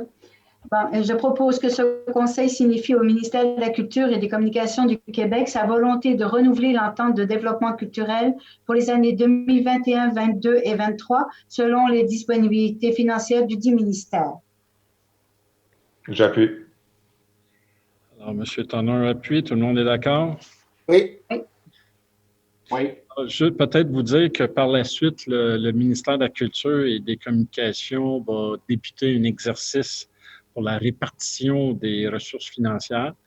Et d'ici le 30 octobre, on devrait savoir l'enveloppe budgétaire que la ville de Mont-Saint-Hilaire va avoir. Voilà. Point numéro 26, concernant une entente, M. Gilbert. Oui, entente originale, ça n'arrive pas à toutes les années. En fait, c'est bien simple. La ville de Mont-Saint-Hilaire a l'occasion de se connecter avec l'aqueduc de la régie de l'eau de Saint-Charles, Saint-Denis, Saint-Antoine et Saint-Marc pour tout simplement une question d'urgence. On sait que quand il y a eu, par exemple, un déversement de pétrole dans le fleuve Saint-Laurent, Longueuil, il a fallu qu'il se trouve un moyen de donner des bouteilles d'eau à toute sa population. Donc, on voit l'utilité de se raccorder les municipalités entre elles au cas où qu'il arrive quelque chose avec notre régie de l'eau. Bien évidemment, ils ne seront pas capables de tout desservir l'ensemble du territoire de Mont-Saint-Hilaire, mais déjà d'être connectés, on est capable d'avoir une partie de notre population avec de l'eau potable dans des mesures d'urgence extrêmes. Donc, comment ça fonctionne? La ville de Mont-Saint-Hilaire paye 50 %, c'est estimé à 25 000 $. Donc, 50 % des coûts, on se connecte avec l'aqueduc du côté de Saint-Charles, puis l'affaire est ketchup. Donc, je propose que ce conseil approuve l'entente intitulée « Entente relative au bouclage et à l'utilisation de conduites d'aqueduc à intervenir entre la ville de Mont-Saint-Hilaire et la régie de l'aqueduc intermunicipal du Bas-Richelieu, laquelle entente est jointe à la présente résolution comme annexe A pour en faire partie intégrante. » J'appuie. C'est M. Hull qui a appuyé? Oui. OK. Tout le monde est d'accord? Oui. Oui. Point numéro 27, bail d'une location en entente avec le Musée des Beaux-Arts, Mme Minier. Alors, je propose que ce conseil approuve le bail de location intitulé Bail de location Musée des Beaux-Arts de Mont-Saint-Hilaire et l'entente intitulée Entente relative au Musée des Beaux-Arts de Mont-Saint-Hilaire.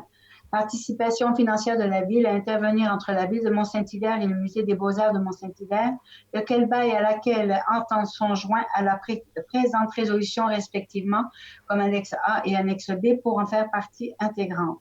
Que ce bail de location et cette entente soient d'une durée de 3 ans, soit rétroactivement 1er janvier 2020 au 31 décembre 2022. Que le maire ou en son absence, le maire suppléant et la greffière ou en son absence, le greffier adjoint soient et sont autorisés à signer le ledit bail de location. Alors, un appuyant. J'appuie. Le bureau appuie. Tout le monde est d'accord? Oui. Moi, je rajouterais à la lecture de l'entente que j'ai fait, j'ai sorti 2 éléments que je trouvais intéressants à vous partager. C'est-à-dire qu'aux 2 ans, le musée va réaliser une exposition d'envergure. Ça, je trouve ça super intéressant comme point. Également, un accès gratuit au musée le premier dimanche de chaque mois pour les citoyens ayant la carte citoyenne. Alors voilà, l'invitation est faite. Et voilà. Alors, ça, c'est dit. Point 28, nous l'avons retiré. Tout simplement parce qu'il y a eu de nouveaux éléments qui ont rentré ce matin, puis on doit les regarder. Alors, ça ira au mois prochain. Point 29, contrat à intervenir avec le ministère des Transports, M. Hull. Alors, je propose que ce conseil approuve le contrat à intervenir entre le ministère des Transports du Québec et la Ville de Mont-Saint-Hilaire, intitulé Marché montant total à forfait, portant le numéro de dossier 2902-21-CCCC concernant le balayage des chaussées et l'enlèvement des détritus sur la route 133, 229 et chemin Benoît pour un montant forfaitaire de 1 625,55 $, et ça pour l'année 2021, que le dit contrat ait une durée de 1 an, incluant une clause de renouvellement pour 1 an ou 2 années additionnelles aux mêmes conditions. En appuyant. J'appuie. M. Turner appuie. Tout le monde est d'accord? Oui. Point numéro 30, mandat, campagne d'information de sensibilisation en lien avec la législation du cannabis et la prévention des dépendances avec l'organisme L'Arc-en-Ciel. M. Brault. Je propose que ce conseil mandate l'organisme L'Arc-en-Ciel pour produire une campagne d'information et de sensibilisation en lien avec la légalisation du cannabis, sur le cannabis et la prévention des dépendances. Qu'une somme de 35 000 soit remise à l'organisme L'Arc-en-Ciel pour la réalisation de cette campagne d'information de sensibilisation. Que la dépense décrite au bon de commande SJ 20-8 au montant de 35 000 $ soit payable à même le poste budgétaire 02 590 00 971 et déclare des crédits disponibles pour lesquels la dépense est projetée, conformément au règlement sur les règles de contrôle et de suivi budgétaire. Que ce mandat est approuvé en conformité avec la recommandation de M. Michel Poirier et greffier adjoint, contenu dans son rapport en date du 21 octobre 2020. Que le directeur général, ou en son absence, le directeur général adjoint, soit et est autorisé à signer l'offre de service soumise par l'organisme L'Arc-en-Ciel. Un appuyant. J'appuie. M. Turner appuie. Tout le monde est d'accord? Oui. Alors, peut-être comme information additionnelle, sachez que la Ville a reçu une subvention de 45 000 $ du gouvernement afin de répondre aux besoins de la Ville dans le cadre de la législation sur le cannabis.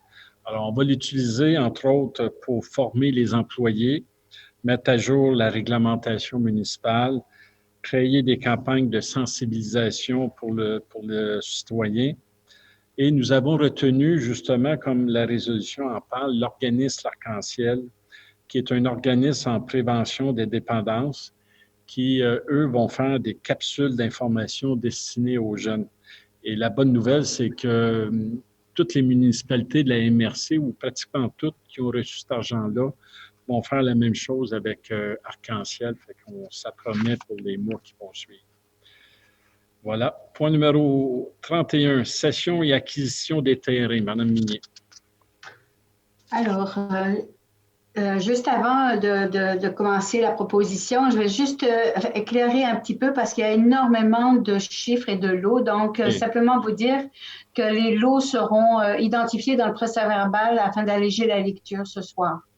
Alors, je propose que la ville de Mont-Saint-Hilaire cède à la compagnie La Boîte à Pommes Incorporée, donc tous les lots qui seront inscrits au procès-verbal, que la ville de Mont-Saint-Hilaire acquiert en échange de la compagnie La Boîte à Pommes. Tous les lots seront indiqués aussi dans le procès-verbal, que la portion de la superficie des lots appartenant à la ville de Mont-Saint-Hilaire excédant celle des lots appartenant à la compagnie La Boîte à Pommes Incorporée sera acquise par ladite compagnie moyennant une considération de 40 000 $.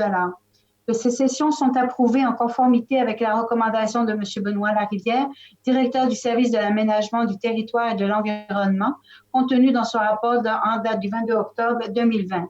Que le maire en son absence, le maire suppléant et la greffière, ou en son absence, le greffier adjoint, soient et sont autorisés à signer devant un notaire, à l'étude Pétrin et Ryan, notaire, tout acte ou document donnant effet à la présente. Un appuyant. J'appuie. Monsieur L'appui, tout le monde est d'accord? Oui. Oui. Merci, Mme Minier, pour avoir lu tous les lots. Ça aurait été, pénible. Pour le bénéfice des citoyens, c'est un terrain qui est tout près du pavillon de la Pomme, un petit peu dépassé. À l'époque, il y a longtemps, ce lot-là était destiné au développement résidentiel. Et il y a quelques années, la loi sur la protection du territoire des agricoles sont venus geler ce développement en incluant dans la zone agricole. Ça, c'est une bonne nouvelle parce que ça devient permanent. La ville est propriétaire de l'ensemble des emprises de rue projetées et la famille Robert va acquérir ces lots-là pour le retourner déjà en zone agricole. Alors, ça, c'est une bonne nouvelle aussi. Point numéro 32, servitude de conservation et de non-construction. Monsieur Turner.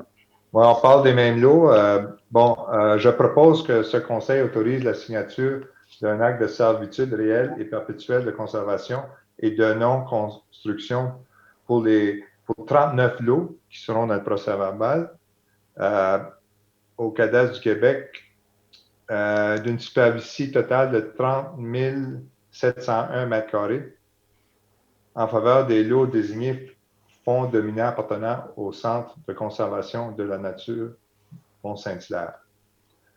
Que la présente résolution est approuvée en conformité avec la recommandation de M. Benoît Larivière, directeur du service de l'aménagement du territoire et de l'environnement, contenu dans son rapport en date du 22 octobre 2020. Que le maire ou en son absence, le maire suppléant et la greffière ou en son absence, le greffier adjoint soient et sont autorisés à signer tout acte donnant effet à la présente devant un notaire de l'étude Pétrin et Ryan notaire, dont les frais seront assumés par le Centre de conservation de la nature de Mont-Saint-Hilaire. J'appuie. Madame Minier appuie. Tout le monde est d'accord? Oui. Oui. Évidemment. Numéro 33, ça concerne, c'est un compte-rendu d'une réunion, M. Gilbert.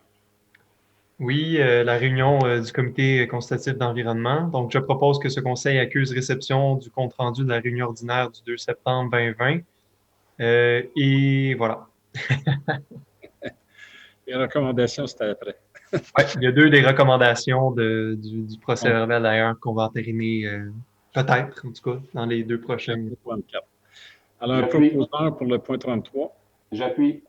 Monsieur L'appui, tout le monde est d'accord? Oui. Oui. Alors, voici les recommandations du comité d'environnement, M. Gilbert. Oui, bien, la première recommandation, c'est une recommandation de demander au gouvernement du Québec de permettre aux municipalités d'avoir accès au marché obligataire vert On appelle ça les green bonds, les obligations vertes. La Banque mondiale a permis et a lancé ces obligations-là en 2008.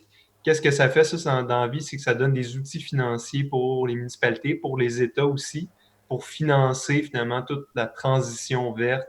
Il y a un exemple, entre autres, qui vient de Gothenburg, qui est une ville en Suède, qui finalement s'est permis en Suède, les municipalités aient accès à cet outil financier-là. Et avec ça, ben, ils acquièrent des terrains boisés, entre autres. Toute leur flotte de véhicules lourds a passé à l'hydrogène, passe à l'électrique aussi.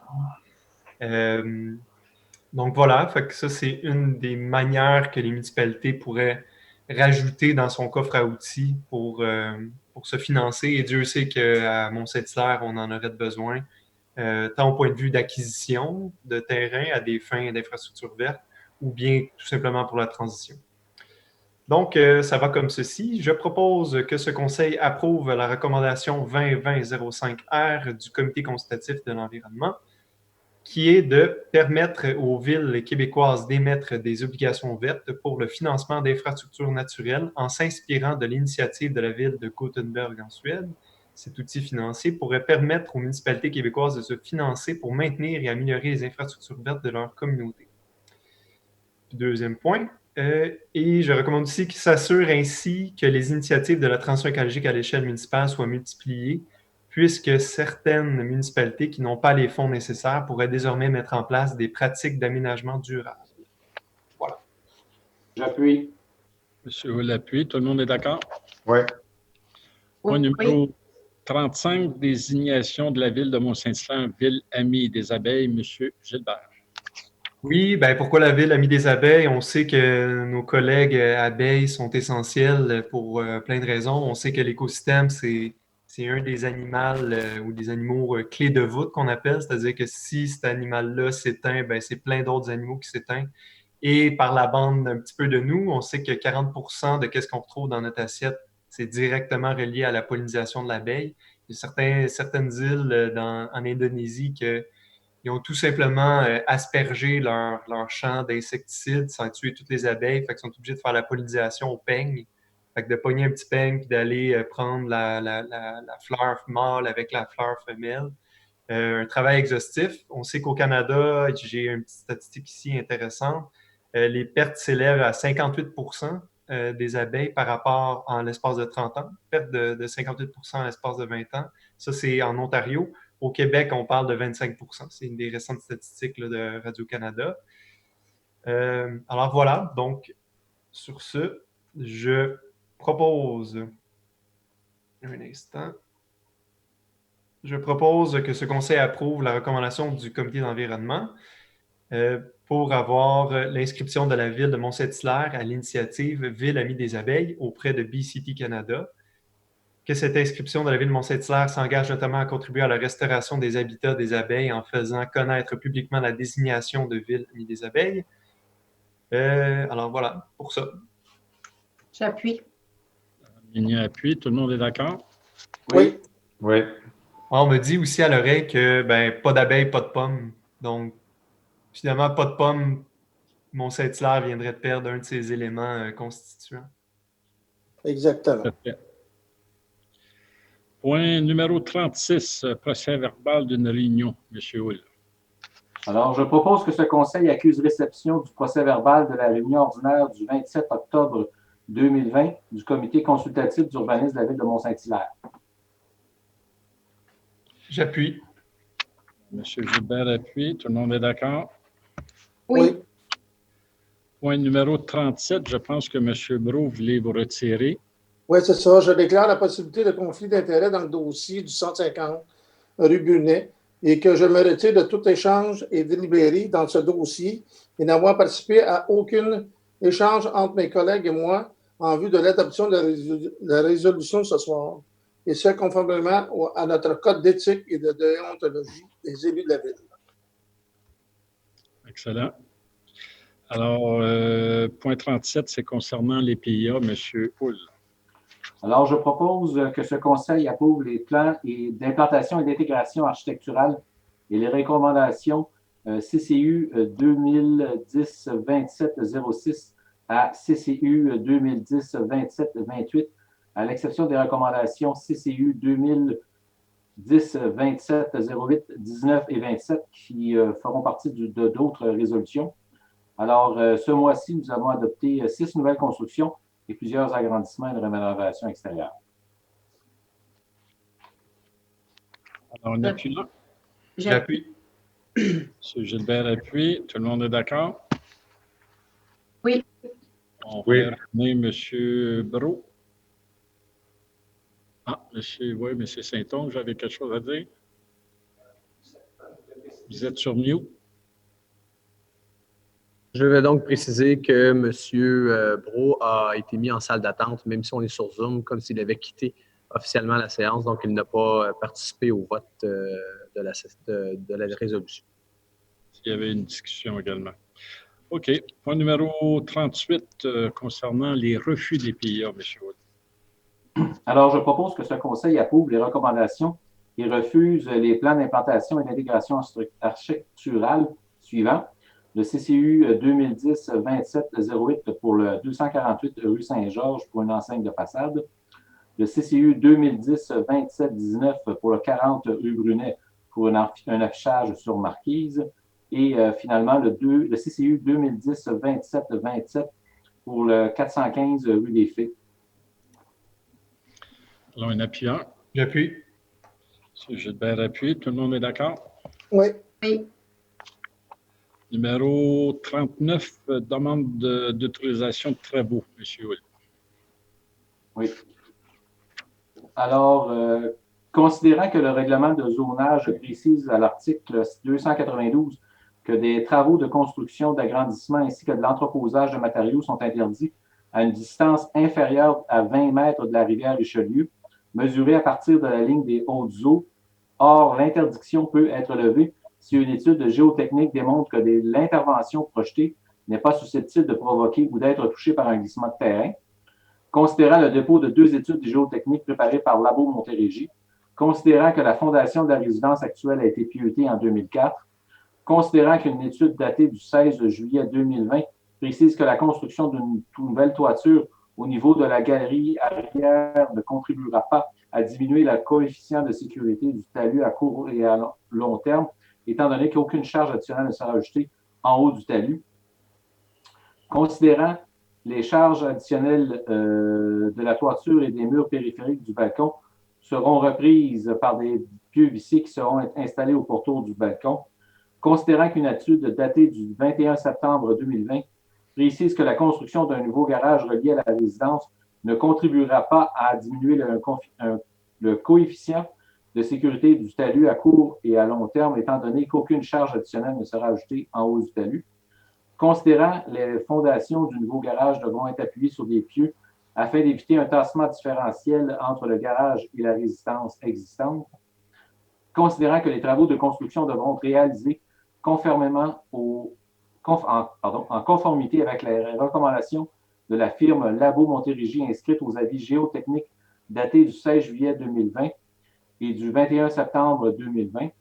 Considérant la recommandation du CCU, considérant la recommandation CCU 20-10-27-29 du Comité consultatif d'urbanisme de la Ville de Mont-Saint-Hilaire, recommandant au Conseil d'approuver la demande et d'autoriser les travaux dans une zone de glissement de terrain pour des travaux de construction d'un nouveau garage et d'une toiture de niveau de galerie arrière, selon les considérants, relativement à la propriété située au 1129 Chemin des Patriotes Nord. Alors, je propose que ce Conseil approuve la recommandation CCU 2010-27-29 du Comité consultatif d'urbanisme de la Ville de Mont-Saint-Hilaire concernant la demande afin d'autoriser les travaux dans une zone de glissement de terrain pour la construction d'un nouveau garage et d'une toiture au niveau de la galerie arrière, selon les considérants relativement à la propriété située au 1129 Chemin des Patriotes Nord et autorise l'émission d'un permis nécessaire à cette fin. J'appuie. M. Tanner appuie. Tout le monde est d'accord? Oui. Oui. Point numéro 40, concernant une dérogation mineure, on va en avoir 3, je pense. Alors, ce qu'on va faire la lecture de la résolution que M. Hull va faire. On va demander à M. Saint-Onge s'il y a des questions. Et sinon, on fera l'adoption de la résolution. M. Wood. Alors, c'est pour une demande de dérogation mineure relative au 281 rue Blain. Alors, je propose que ce conseil approuve la demande de dérogation mineure présentée pour la propriété portant le numéro d'immeuble situé au 281 rue Blain à Mont-Saint-Hilaire. Celle-ci a pour but d'autoriser une allée de circulation servant d'entrée et de sortie présentant une largeur de 4 mètres, alors que le règlement de zonage numéro 1235 prescrit qu'une entrée charretière ou une allée principale de circulation servant à la fois d'entrée et de sortie de véhicules automobiles doit avoir une largeur minimale de 7 mètres, permettant ici une dérogation de 3 mètres. Le tout tel qu'il apparaît au plan d'implantation projeté, préparé par Caroline Bousquet Architecture Incorporée, daté du 16 septembre 2020, portant le numéro 0208 77 01 de 10, joint à la présente résolution. Cette demande de dérogation mineure a pour but de permettre l'implantation d'une entrée charretière pour un stationnement relié à un usage commercial. Alors, un appuyant.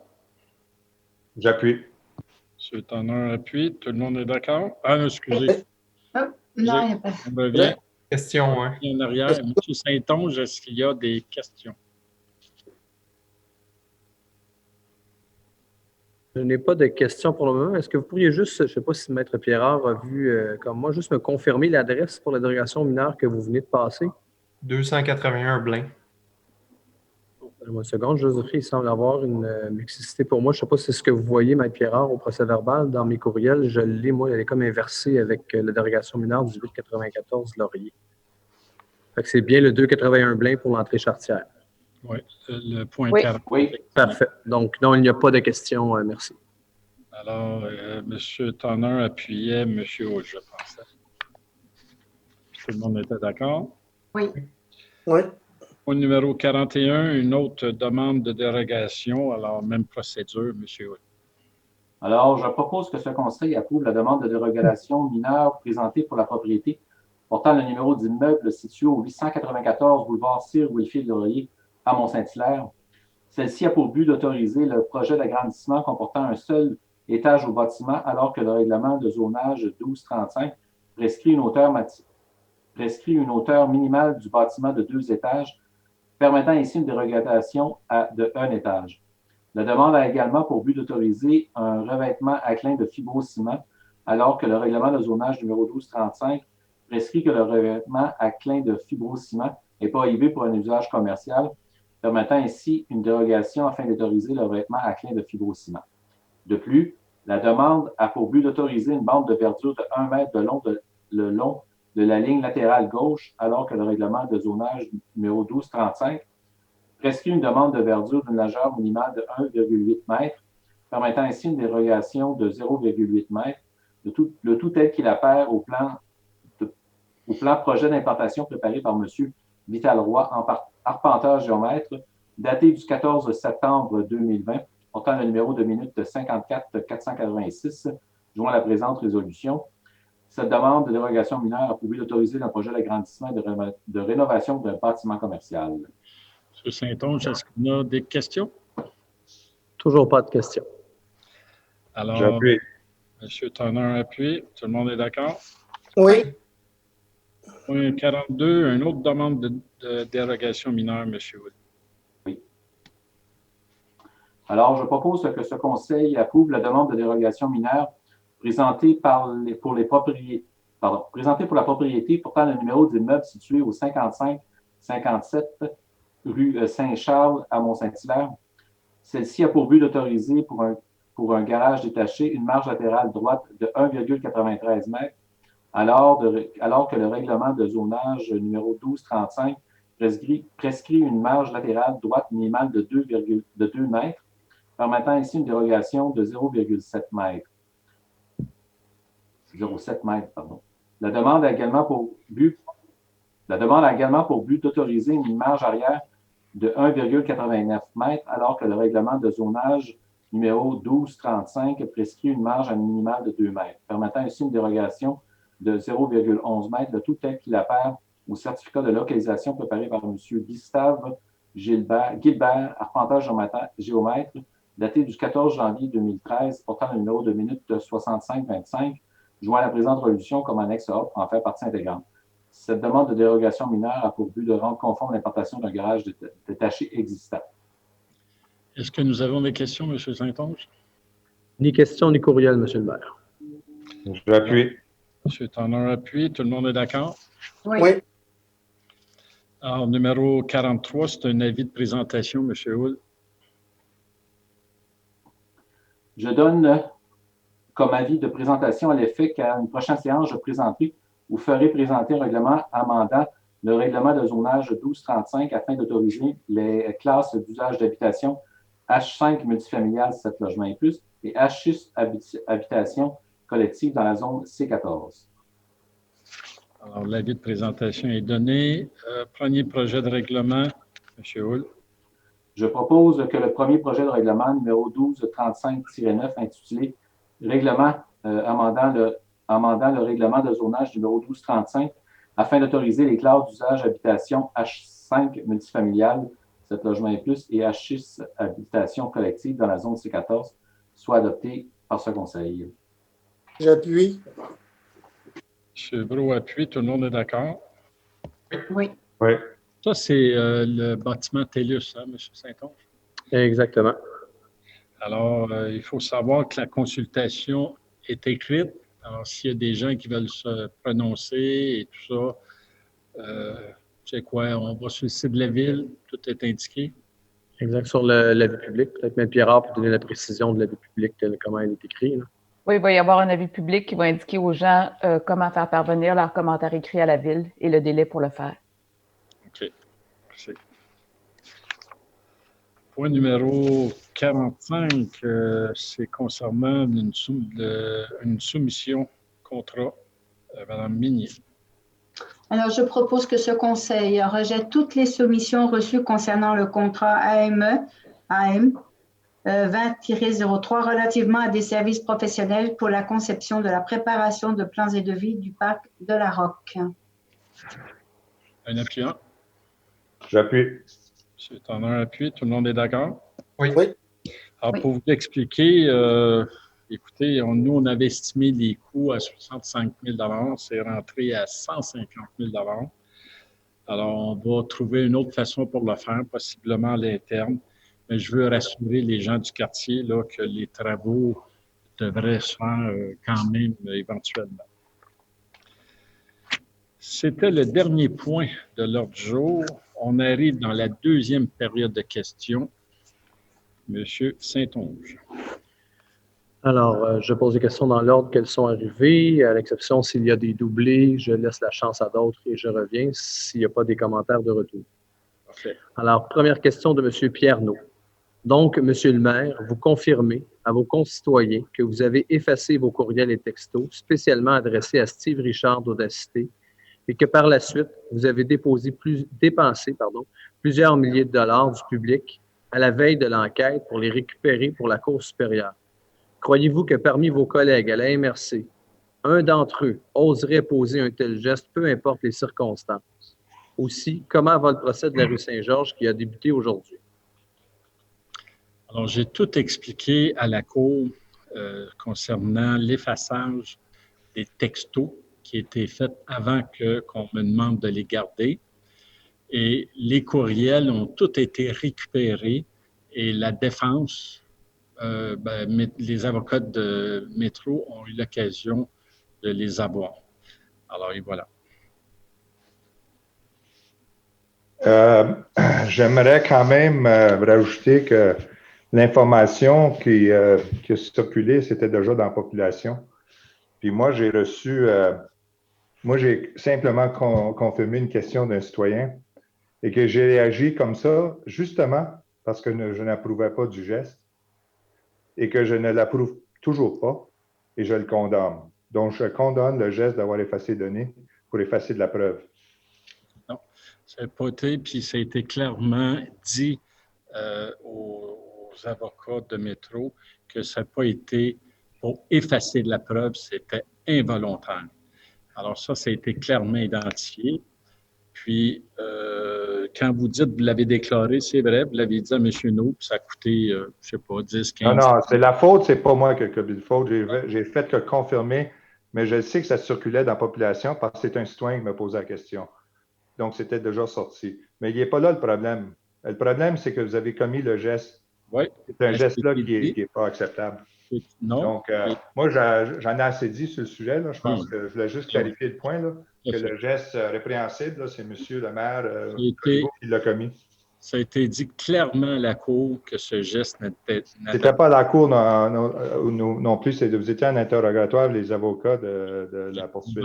Devant les avocats de métro, c'était clairement démontré que c'était involontaire. Alors, vous pouvez dire ce que vous voulez après, mais c'est ça qui a été dit. Autre question, M. Saint-Onge. Oui.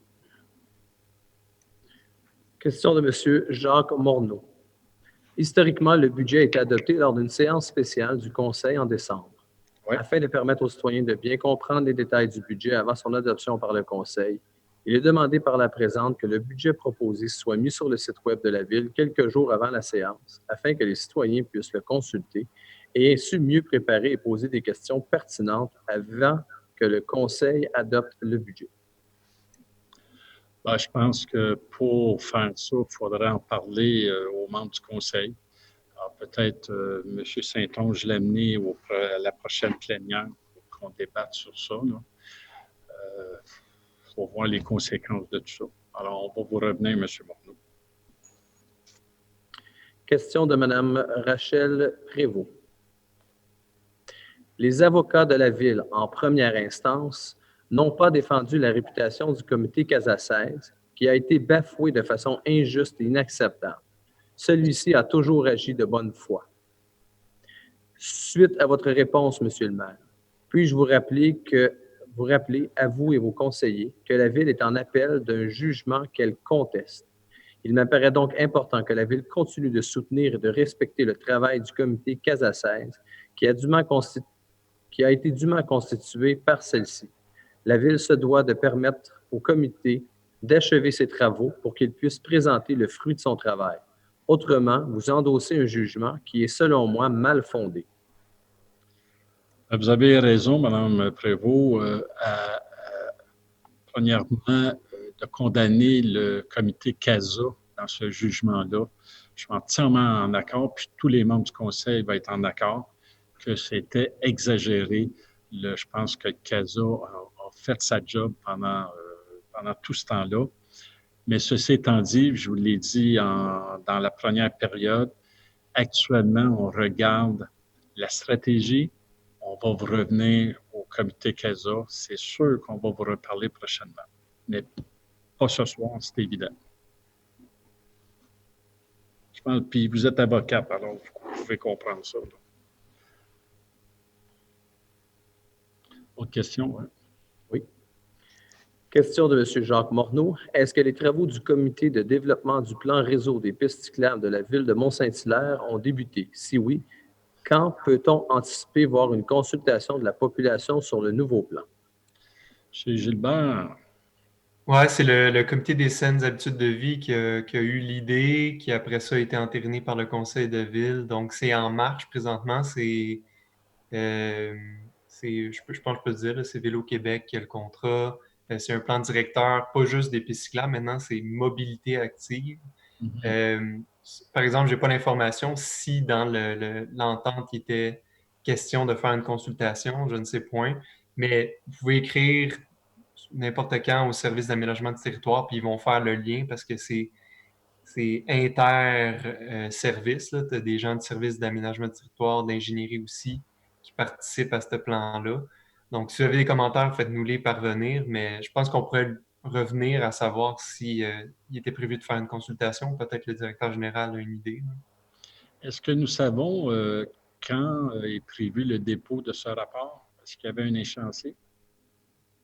L'information qu'on a au comité, c'était en train de se faire. Donc, j'ai aucune idée quand c'est censé se terminer. Parfait. Autre question? Oui, une question de M. Guy Gagné, bénévole pour la Ville depuis 25 ans. Je m'occupe de 2 groupes de badminton à l'école de la Pommeraye. Suite à ma question il y a 2 mois à la dernière séance publique, à savoir si le Conseil peut renverser la décision des loisirs et d'augmenter de 50 % la facture pour jouer au badminton à l'école de la Pommeraye.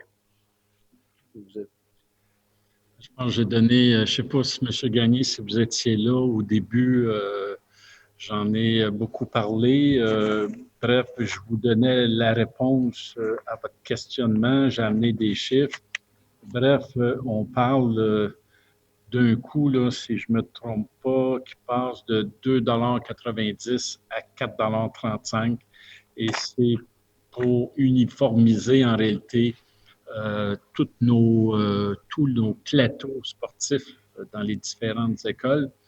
Et en plus, il y a eu des augmentations de la commission scolaire. Alors voilà, puis c'était pas, je pense pas, c'est de l'intention du conseil de revoir à la baisse ces coûts-là. Autre question? Ça va être la dernière question pour terminer.